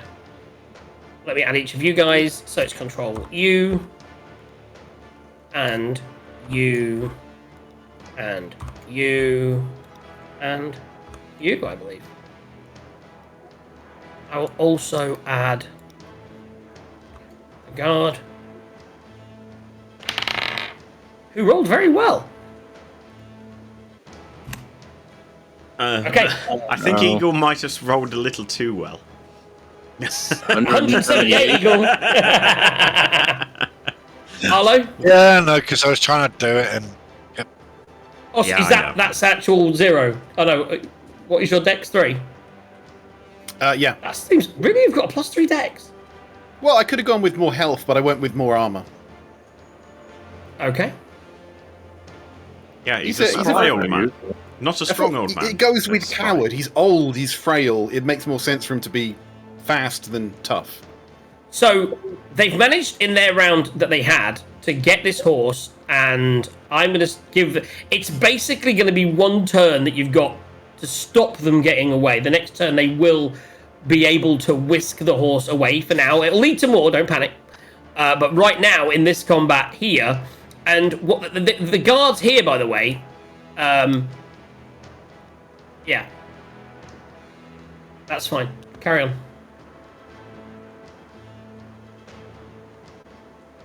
So what's the dex on gas? Not Gaz. Alfred, what is your dexterity? 14 plus 2. So 14. Gwen? Yeah, 14 plus 2. I'm just wondering because the, whatchamacallit? The turnover. Oh, for Ash. Yeah, so Ash, what is your dex? Also 14. And they Yeah, are but 15, so they go ahead of... So that happens there, and you two guys can just go whenever you want at the top of the round. Right. Yeah, just curious. But you said Ash got a surprise round first, right? So Ash will get to go... He will get to... But before that Ettercap, yes. He will get to go before that Ettercap. He wasn't even seeing what's happening over there. But right now, it's Quentin and Alfred. And again, Quentin, you just see this guy drop out of this tree and start to run towards the horse. Not on my watch. Okay. So... Oh, did I get an animal off of this? You're a giant weasel. I'll grab it now. Right. Well, I am gonna rage, because that's a bonus action. Boom. And then I'm gonna run like motherfucking hell and do the great axe +1 straight into that thingy's dome kind of thing. Okay. If So I you're can hit gonna him. smash down here and attack. And that would be 19 to hit. Hits. I eat something. And that is 12 plus 4 plus raging, which is another d6 plus 3 divine fury necrotic. So first of all, it gets 10 plus 4, so that's 14. Plus it gets 6 plus 3 divine necrotic. So these are not resistant to necrotic, so you can put it all together. So Yep. it's 10 plus 4 plus 6 plus 3. Yeah, 14 plus 9 basically. 23 points of damage. Oof. Okay, it's Thank you. already bloodied. And for your second attack, Yes, I keep reminding Ooh, me. I mean... Yeah. Second attack. Oh, you wouldn't... Oh, no, you're ahead of it. So that's fine. Yeah, you would go before it. And Ash goes before it as well, because it's a surprise. Yeah. The second attack doesn't have the... Divine. Yeah. But... Oh, that looks like a 12. Misses. Yeah.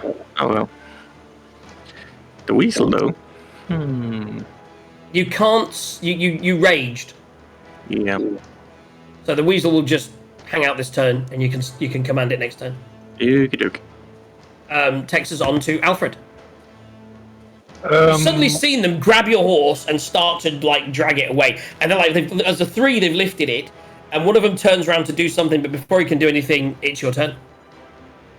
Okay, so let's see how close I am. So that's good. I'm going to.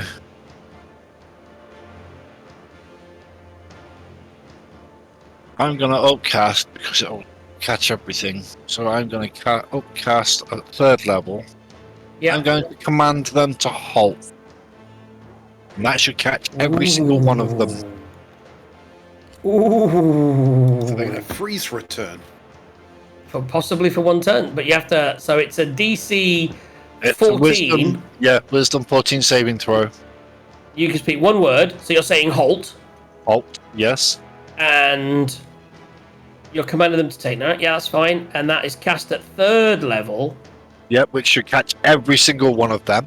Well, those three, yeah. Yeah, so that's why I've upcast it, because it gets... Yeah. At higher levels, using a slot of 2 or higher, you can do an initial creature. You're fucking good going, mate. I'm loving it. Annoying. I will make 3 rolls. I wanted to do that, and I looked. I can't upcast my command because it's an ability, not a spell. But yes, Right, I love it. the Rolling fact well. you can, Here we go, guys. The fact you can is brilliant. Yeah. So, to clarify, They're right. What is the save? It's the wisdom 14. Whoa, oh, they've got wisdom. They're not unwise. They're not unwise.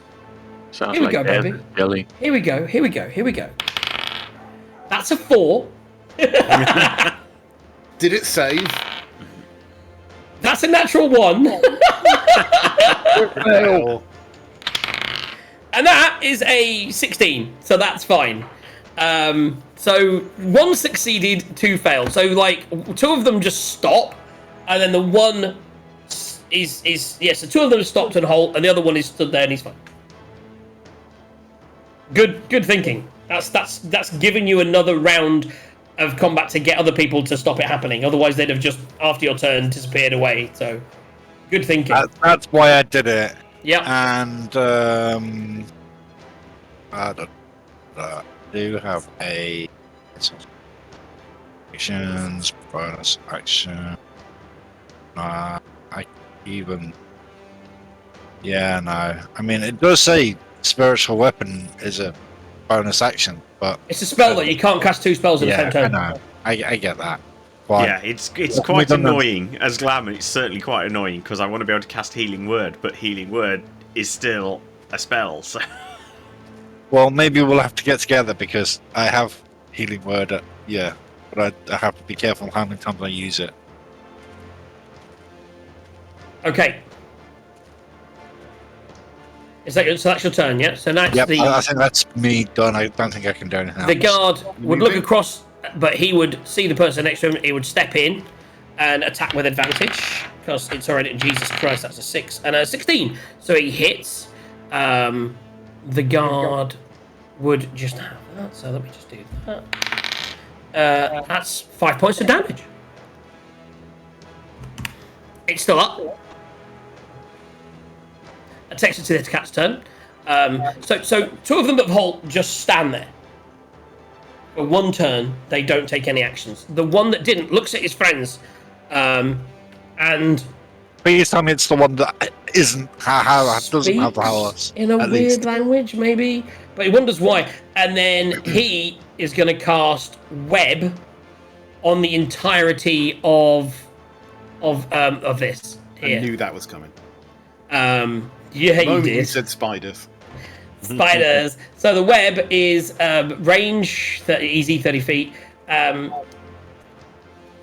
It doesn't say the distance, what the range of the actual spell is, but I would imagine it would easily encompass your caravan. So he's going to web you. You need to make a at the moment web. Web is 60 foot normally. 1 large or small creature hit. The creature is restrained as an action. Yeah.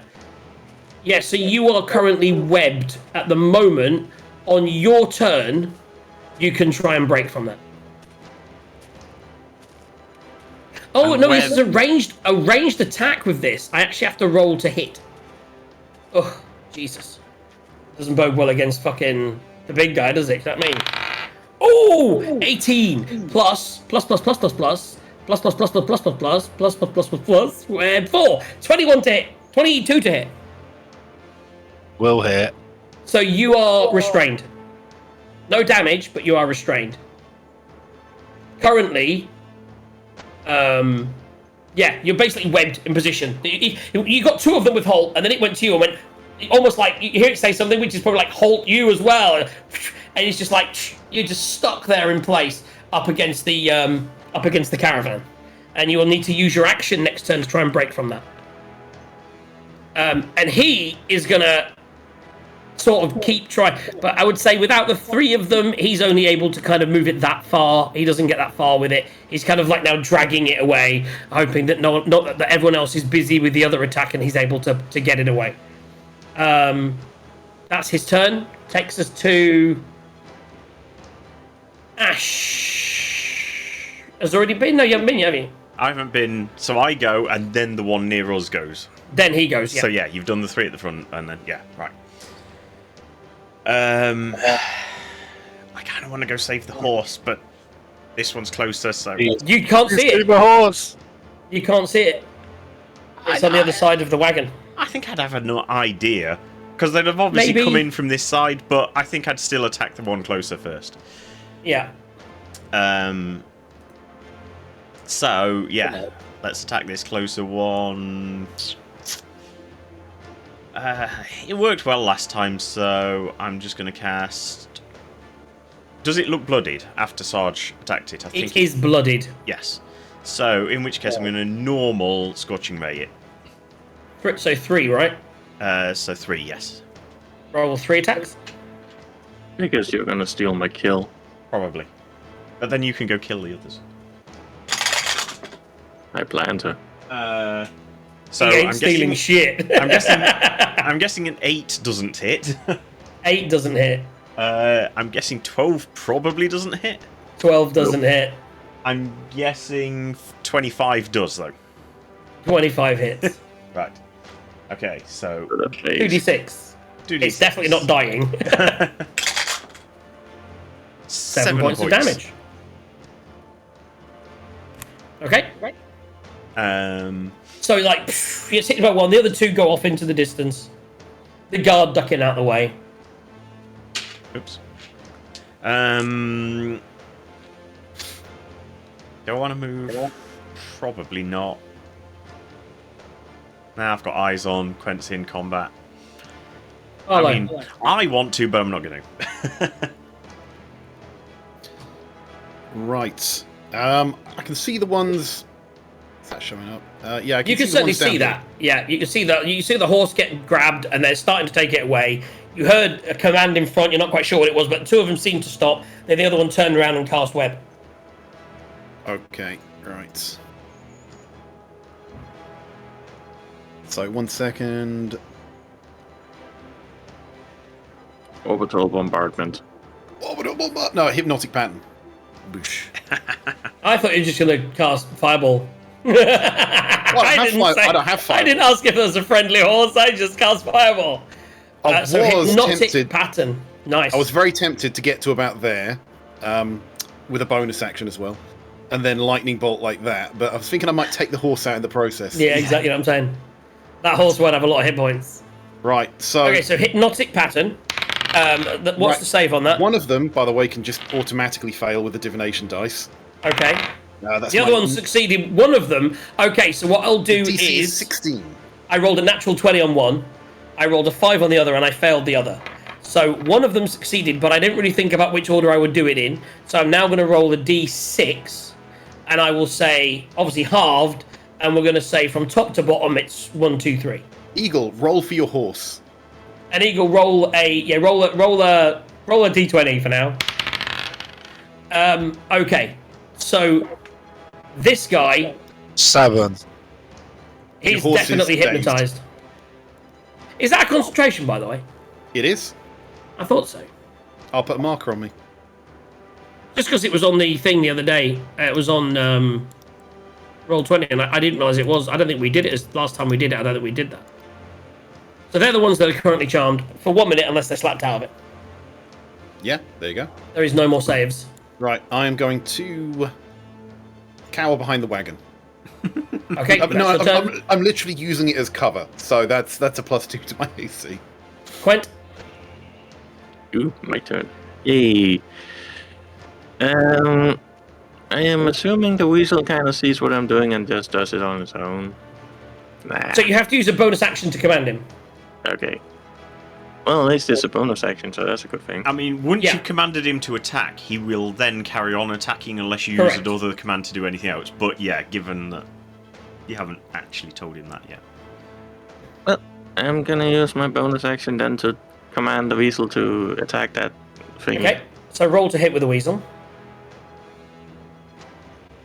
It's not gonna go well. No.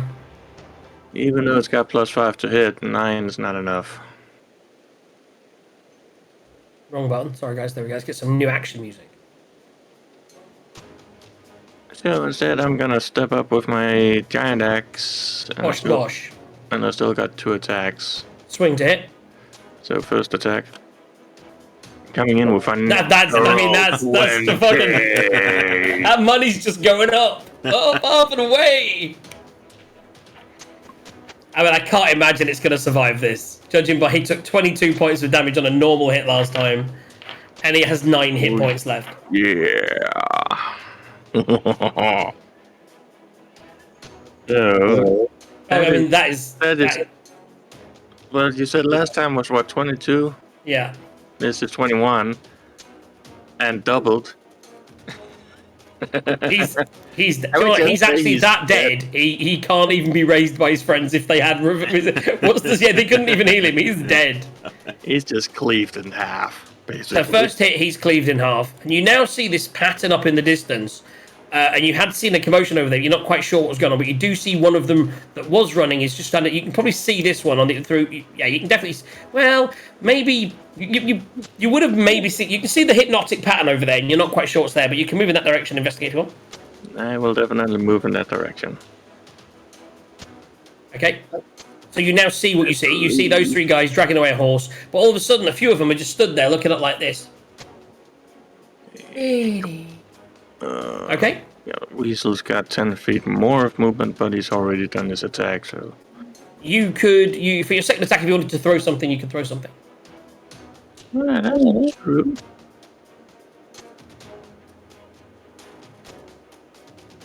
I wanted to move the Weasel that I can't move, moving up to me, because he's gonna move there anyways. He's got that much more movement.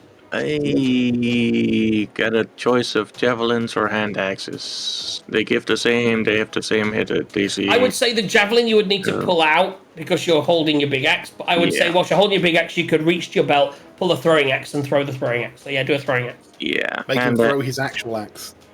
But then when they were disarmed. Fuck no. Nah, He hits it and it runs away and he loses the axe forever. No! Right, standard hand axe throwing at the closest thingamajiggy. Actually, it's the one that's not have the heart symbol, so that's kind of neat. That is neat. And that's not. Hit. That's only 9, so fuck that. Okay, so you throw it and it just, and you think, oh, I must remember to pick that up later. And it's just embedded in this tree. Just it's like, woof. And you're like, that was a really good shot if I was aiming for the tree. Something like that. Alfred, you are currently webbed to a carriage. So, Alfred, you can't move, and any attacks that require you to roll are at disadvantage, but any spells that don't require rolls, like Fireball, Burning Hand, Spirit Weapon, you just use them as normal. Unless they've got fire motion bad? components. Web plus fire bad, I think. Web plus 5 very bad. Yeah, Just saying. I have a few ways of getting out of this. You can get out of it just by, it's literally a strength check too. You can just break yourself out with a strength check. But that would take your action.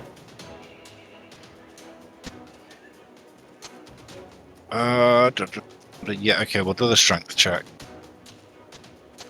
See what that is. That's no. That's that one's not going to work. What did you roll? 10. That is one less than what you need. You only need an 11. Okay, so you try and break out, but the web just and you're back in position.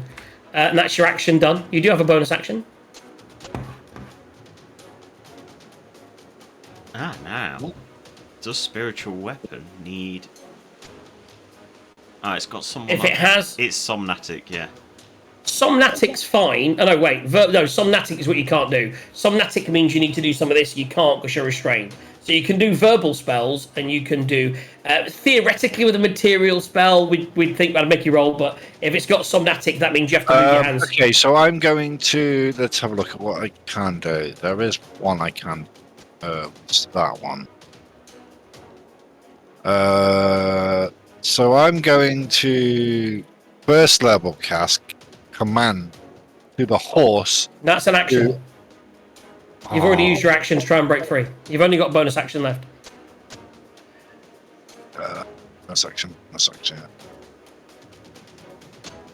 And I can't use that. Because you need to move.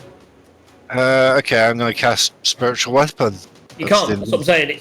Your spiritual weapon has somnatic components, which means you need to move. You have to basically use a word and do this, and you can't do this because you're restrained. Okay. That's always the issue with being restrained. It kind of, you can only cast verbal spells. So the only thing you'd be able to do is healing word, and no one's actually injured yet, I don't think. Yeah, Not yet, no. I'm just reading it, and yeah, the There's internet the seems to think enemy there's back nothing there stopping you left casting anchored. spells, but it's up to your DM at the end of the day. Restrained says, I'm sure you. I mean, I've always said you can't when you're it doesn't restrained. specifically say Speed spells, comes it just says combat at attacks. speed. Attack rolls against the creature, and it has disadvantage on dex saving throws. Is it restrained on here, or does it say creature is restrained with a weapon? As an action, it can try and break the restraint or escaping it. I mean, you could.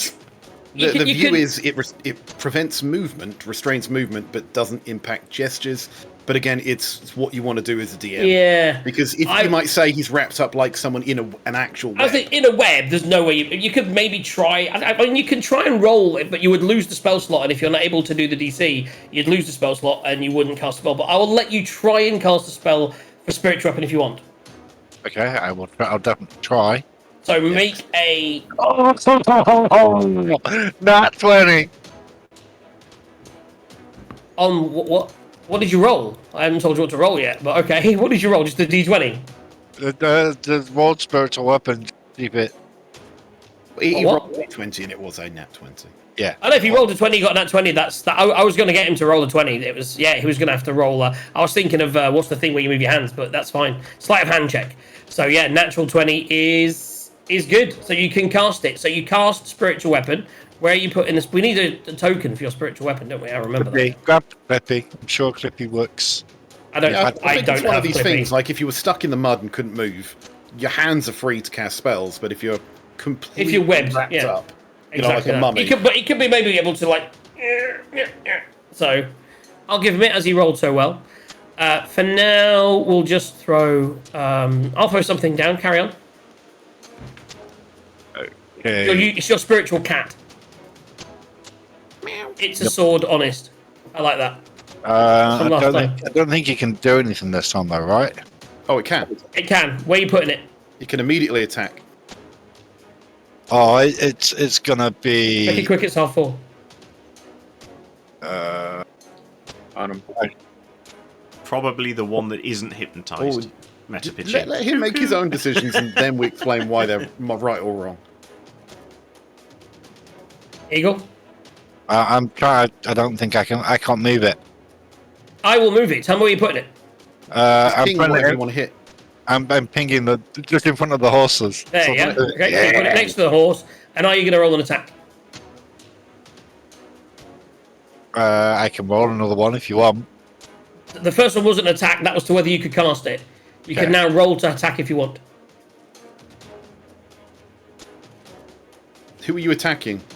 No, it's going to be one on either side of the horse. Which one? This one or this one? That one. Okay, yeah, so you're attacking him. So you get advantage because he's incapacitated. Yeah, so you can roll 2.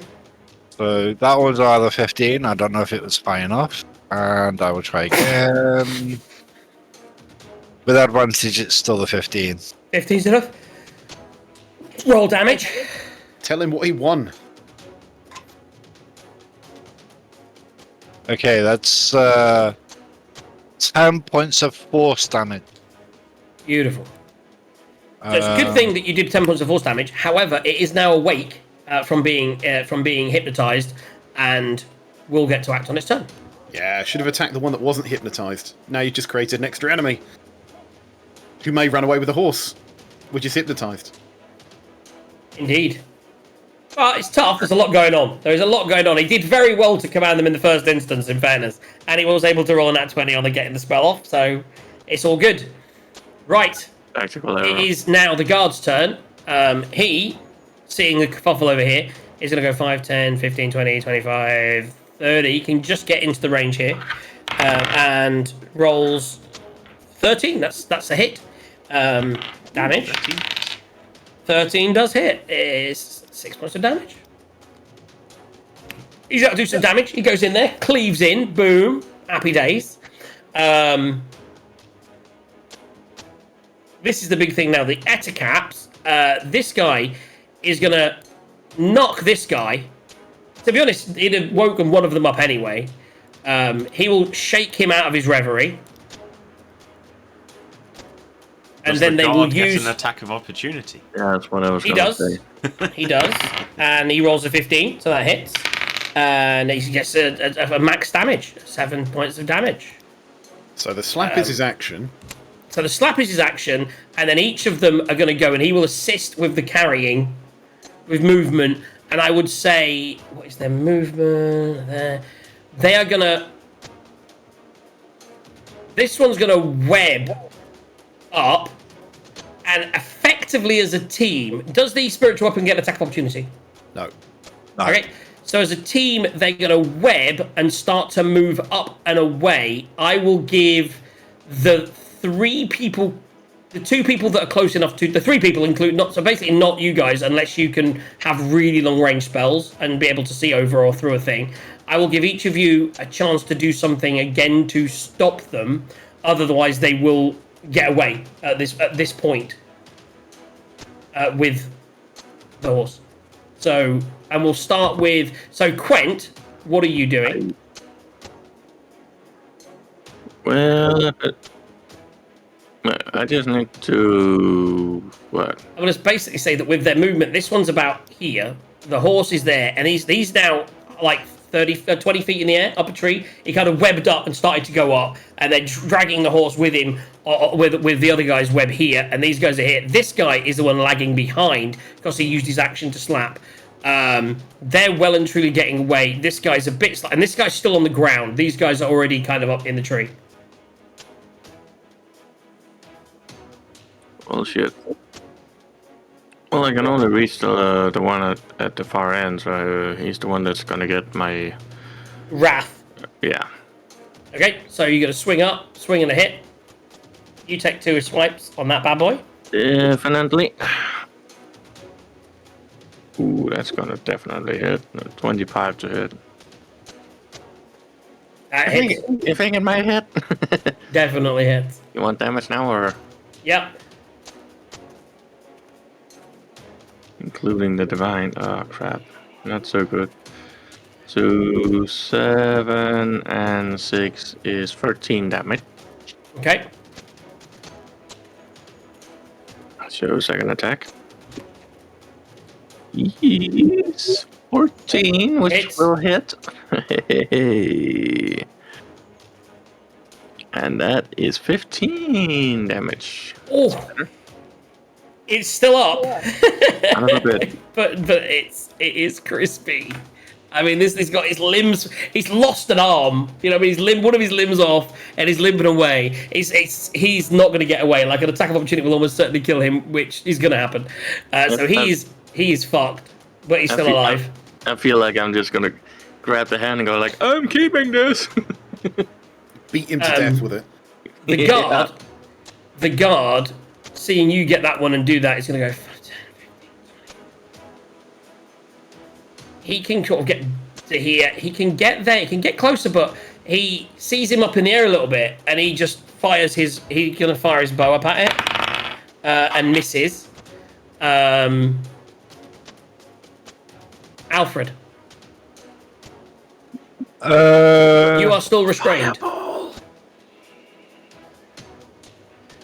Yeah, I need to do a strength check. Please be... Oh, come on!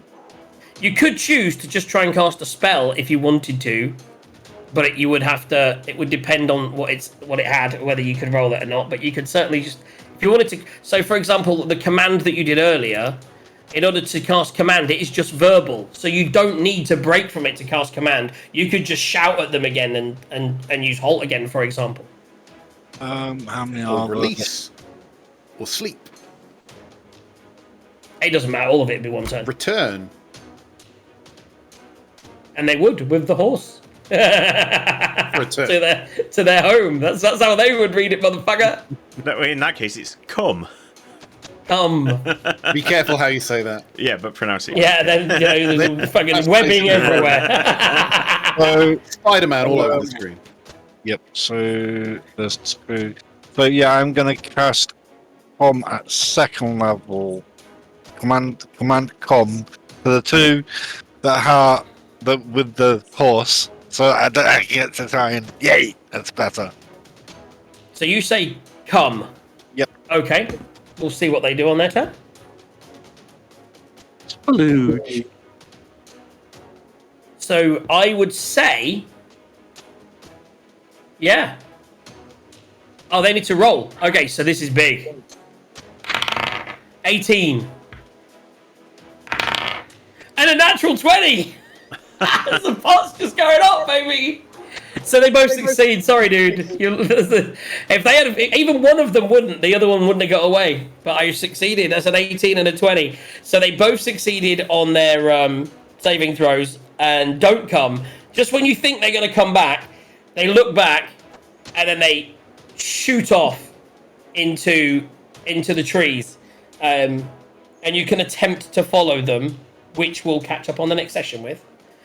Meanwhile, this guy is also going to attempt to flee. Quen, do the honors. Ooh, definitely. That would be 15. That would be a hit. How do you want to do it? He's on the ground in front of you. Is it axe? Is it a boot? How do you want to finish this guy off? Severed arm. Do you want to hit him with his own arm?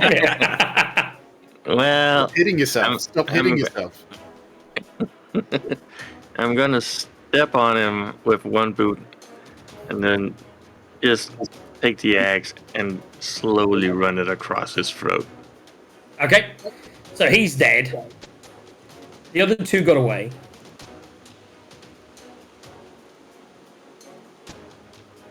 And that is the end of the session. So let me just write some notes. What's the name of the horse? Jasmine. Poor Yep. Jasmine. Oh, Jasmine. Okay. No, it's weird. I've actually got a spell, Mind Spike. If I hit someone with it, I know exactly where they are when they've run off. Okay. It's divination as well, and it refunds me a spell slot. What's the range? Oh, it's not on my spells I've got out and prepared at the moment, but Okay. oh, what was it?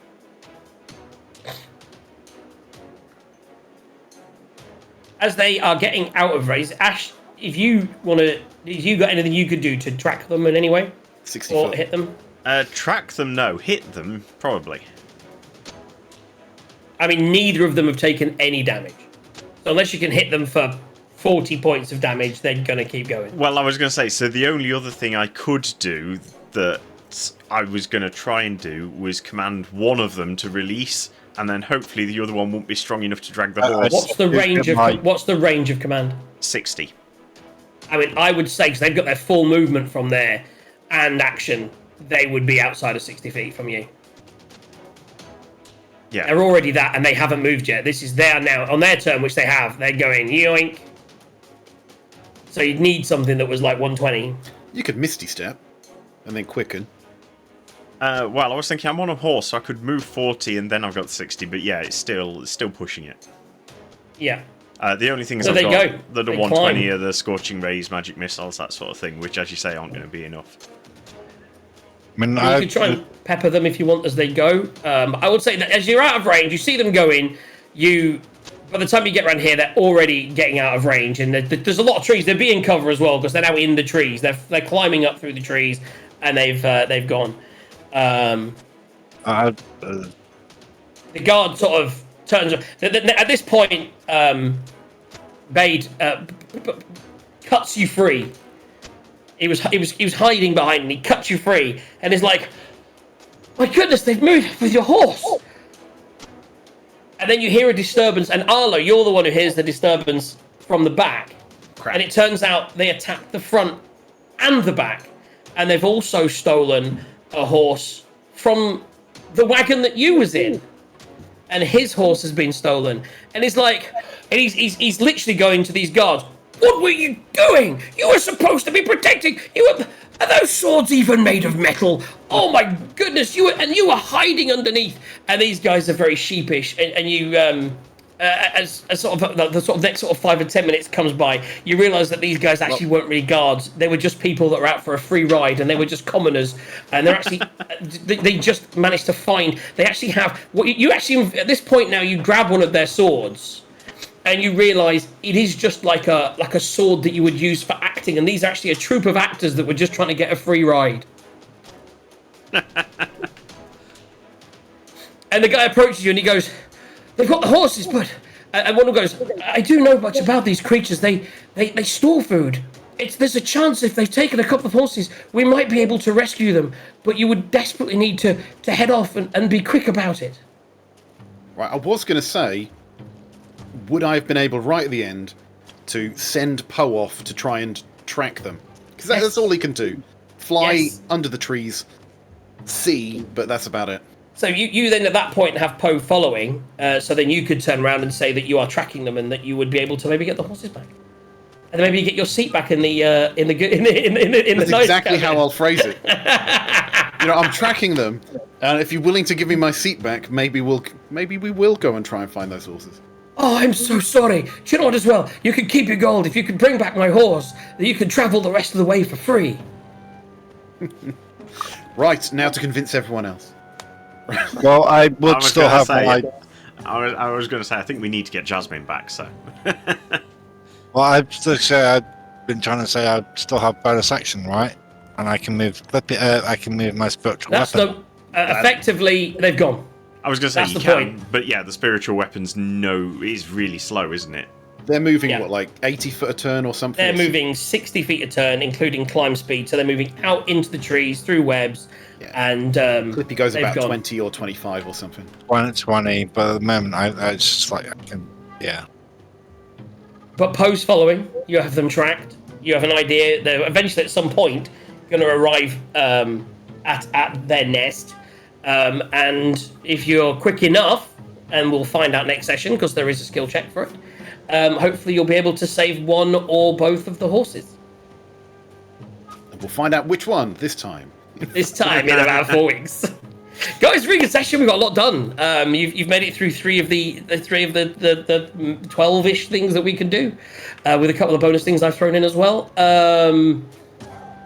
It was good that you got, because like discovering that the charlatans were charlatans could have happened at any point. It was great that you immediately rolled quite a tough combat straight out of it, so you could find out and get your seat straight back. Because it's also random whose position they took. But yeah, so it was. It just worked out that way. It worked out that way. It was funny that it was Arlo, because the thing is, it wasn't Arlo because of the gambling, but that's how the gods work, right? It's like, oh my god, he's beat them at gambling, and now they steal his seat. Because it could have been any of yours' seat. If it was Isma, I might have brought, Arlo might have brought Bessie out for Isma, but the other two people, they go fuck themselves.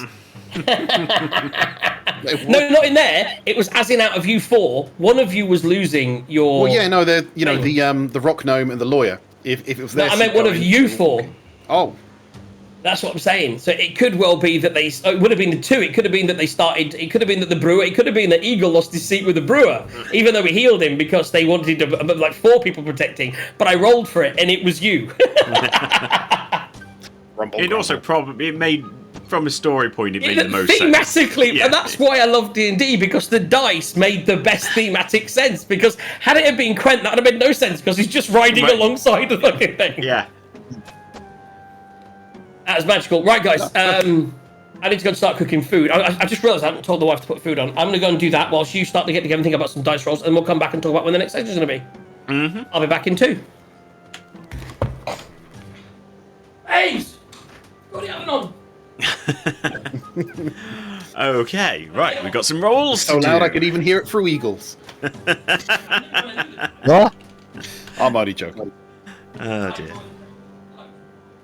Right, okay. Let's start at the top. Quent, a D4, please.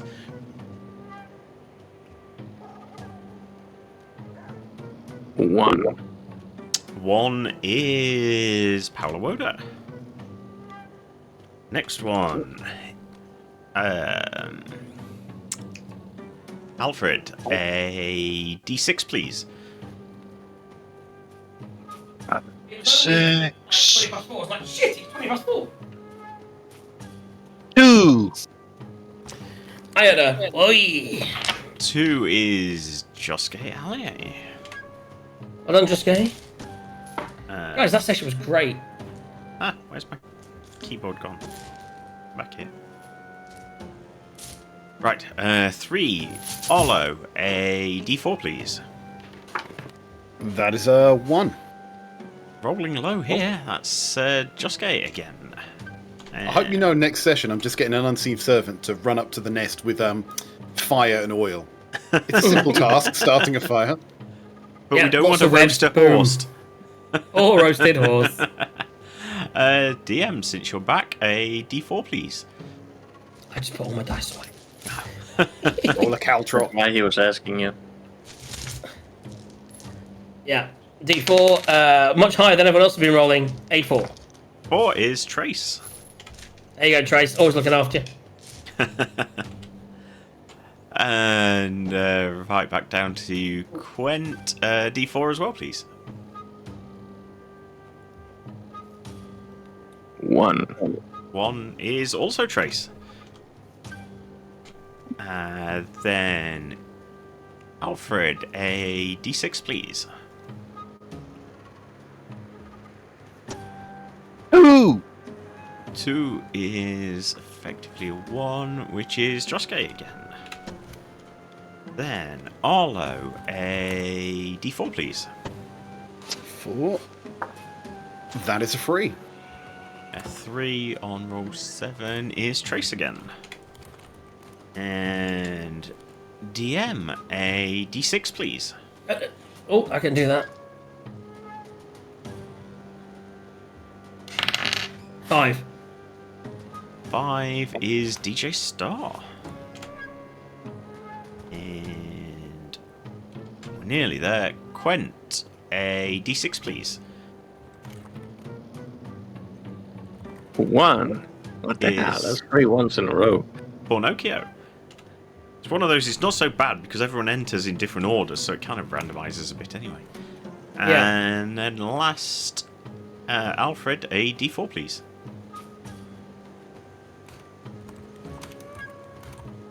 3!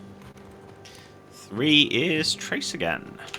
And I believe that's it. DJ and D rolls. No one rolled entries. Yep, that's it. We got it. So, guys, you are approximately a third, quarter of your way through your journey to Waterdeep. It's not bad, a quarter of your journey. You a few weeks in, you've discovered some dragon root, dragon tooth, dragon's tongue. After this session, obviously, after this day's over, you'll remind me at the start of the next session that you will also learn some more brewing techniques, possibly. You've learned how to purify water, which is super useful, maybe in the future. Quent, you killed some shit. You ripped off something's arm and then stepped on it and battered it to death and then slit its throat. I mean, what more could you want? And Ash, you fired a lot of fire. Yeah. Just Yeah. fire. It's like, Just turn it on pyro. I'm still stuck, so I need to make a No, straight. you are unstuck. That's what I'm saying. At the end of the session, as the things fleed, the guy from your wagon pulled out a knife and cut you free. Okay. So you are freed. You still have Clippy, and I don't know how long he lasts. Is it 10? Is he? How long? How long does Yeah, Clippy last? 10 rounds. So 9 rounds left. Yeah, so it'll be gone before you get anywhere, because it'll take you. Rounds are 6 Yeah. seconds, so in 1 minute, which is by the time you get on your horses and go, pretty well, except for you. By the time you get on your horses and go, Clip will have gone, but you'll be on your way. You'll hopefully get the horses Yeah, back. and I go. will need to short Yeah. rest and get some spells back at some point. Well, I mean, once you, Probably won't all get a these short encounters rest, are yeah. a straight one encounter, yeah, so it won't be an issue. Right, guys. You shouldn't have cast many spells. You did cast it Halt twice at a high level, didn't you? Yeah. Yeah, I get my big ones back on. I think I ran out of level 3s already. Yeah, you need a long rest to get spells back, and I think we're going to be running after the horses pretty quick. Yes, but your spells are a side thing. You also can smash it with your axe, and you still have your Yeah, level 1 spells, I have which got include burning cantrips. hands. I have got cantrips. I may change one of my cantrips. Level 1 is also, burning hands is pretty clutch. But anyway, and your abilities, of course. Don't forget the radiant shit that you can do. So much shit. Guys, enough waffling. I need to go and make pie. with my wife. And that's not a euphemism. I was going to say, it sounded fine until you said it that way round. I'm making pie with my wife. Hope you enjoyed the show this afternoon. Anyone on later? Anyone do anything later? If not, when are we up next, boys and girls? Let's have a look. So when's the next DM Tide Sunday session? I believe we've got that scheduled for the 24th. Okay, so the only issue that I've then got is I can't do the 17th or the 31st. I can't do the 17th either. Is that because it's St. Patrick's Day? It's because I'm moving that week. Oh, right. You're moving on St. Patrick's Day, yeah? And I can't do the 17th because I'm at LAN. Okay, so we've established none of us can do the 17th, so that's good. Yeah. So I 24th wouldn't have is been able gone. to do the 24th either because I'll be in Spain. And it's gone for Fandelver, so yeah. I mean, the 31st is Easter 24th Sunday. Is taken anyways. Huh? 24th is taken by So the Titan. 31st, realistically, I could possibly do. I'll be out. I'm seeing my mum that weekend, but I doubt I'll be doing the Sunday, even though that's her birthday. I could pencil it in and then plan stuff for the Saturday, but I'll put a caveat that I may need to do stuff with mum because it is her birthday and it's Easter Sunday. So I'll put a pin in it for theoretically the 30th, but if not, it will then need to be the 6th. 7. That's maths. Well done, guys. No, that's looking at the calendar. Yep. Yeah. Which is a potential for me. I will come back. Yeah, I was hoping for the 24th. Believe it or not, that was my next free. That's the 4 weeks from now and the day I can do. Are you sure you can't? Oh, you can't do it anyway, so it doesn't matter. Yeah, so it's all good. So maybe 31st, maybe 7th. 31st or 7th. We'll let you guys know nearer the time. As far as Thursday sessions goes, currently we don't have one planned in because we were going to switch to the Tuesday for this week, but we didn't get confirmation from the Axminster. So unfortunately, I will have to contact him and we'll get back to you. But there's nothing this Tuesday. But possibly the following Tuesday, it could be a thing for the 12th. I can't. And then Yeah. from the 13th onwards, things are going to get a little dicey as I try and sort internet out at my new place. Yes. So we're going to see what happens with DM Ben and player Ben, but we're looking at probably. We'll just see where it goes, won't we? Easter's coming, so yeah, who knows? Stay tuned, guys. We'll give you information as we know it, but right now you can definitely catch. Is anything happening? What are you doing? Are you doing your Sundays next week, Grant? As far as I know. So next Sunday, Quent will be here. Yeah. Giving it to you hard. I'm hoping to be here for next week, but it's Mother's Day here, so It is Mother's Day in the UK, so yeah, I will be Well, that firmly means out what, that weekend. a 30-minute phone call home. Yeah, I can do Well, that. technically, I'm a live-in carer for Mother Hen, Yes. so I may be taking her out for like lunch, which I will we normally also eat be late, exceptionally so- busy that weekend. But yes, have yourself some fun then. Obviously, then the following week, who knows? Guys, have fun. I've got to go. I've got to make pie. Thanks for tuning in. Have a great one. And I'll hand you over to Gaz to say his goodbyes. I've got really itchy nose. Goodbye. Goodbye. Yeah. So long. Farewell. Auf Wiedersehen. Adieu. And thanks for all the fish. I'm not sure if there were any fish. What are you still doing here? Thanks Why for already? having me.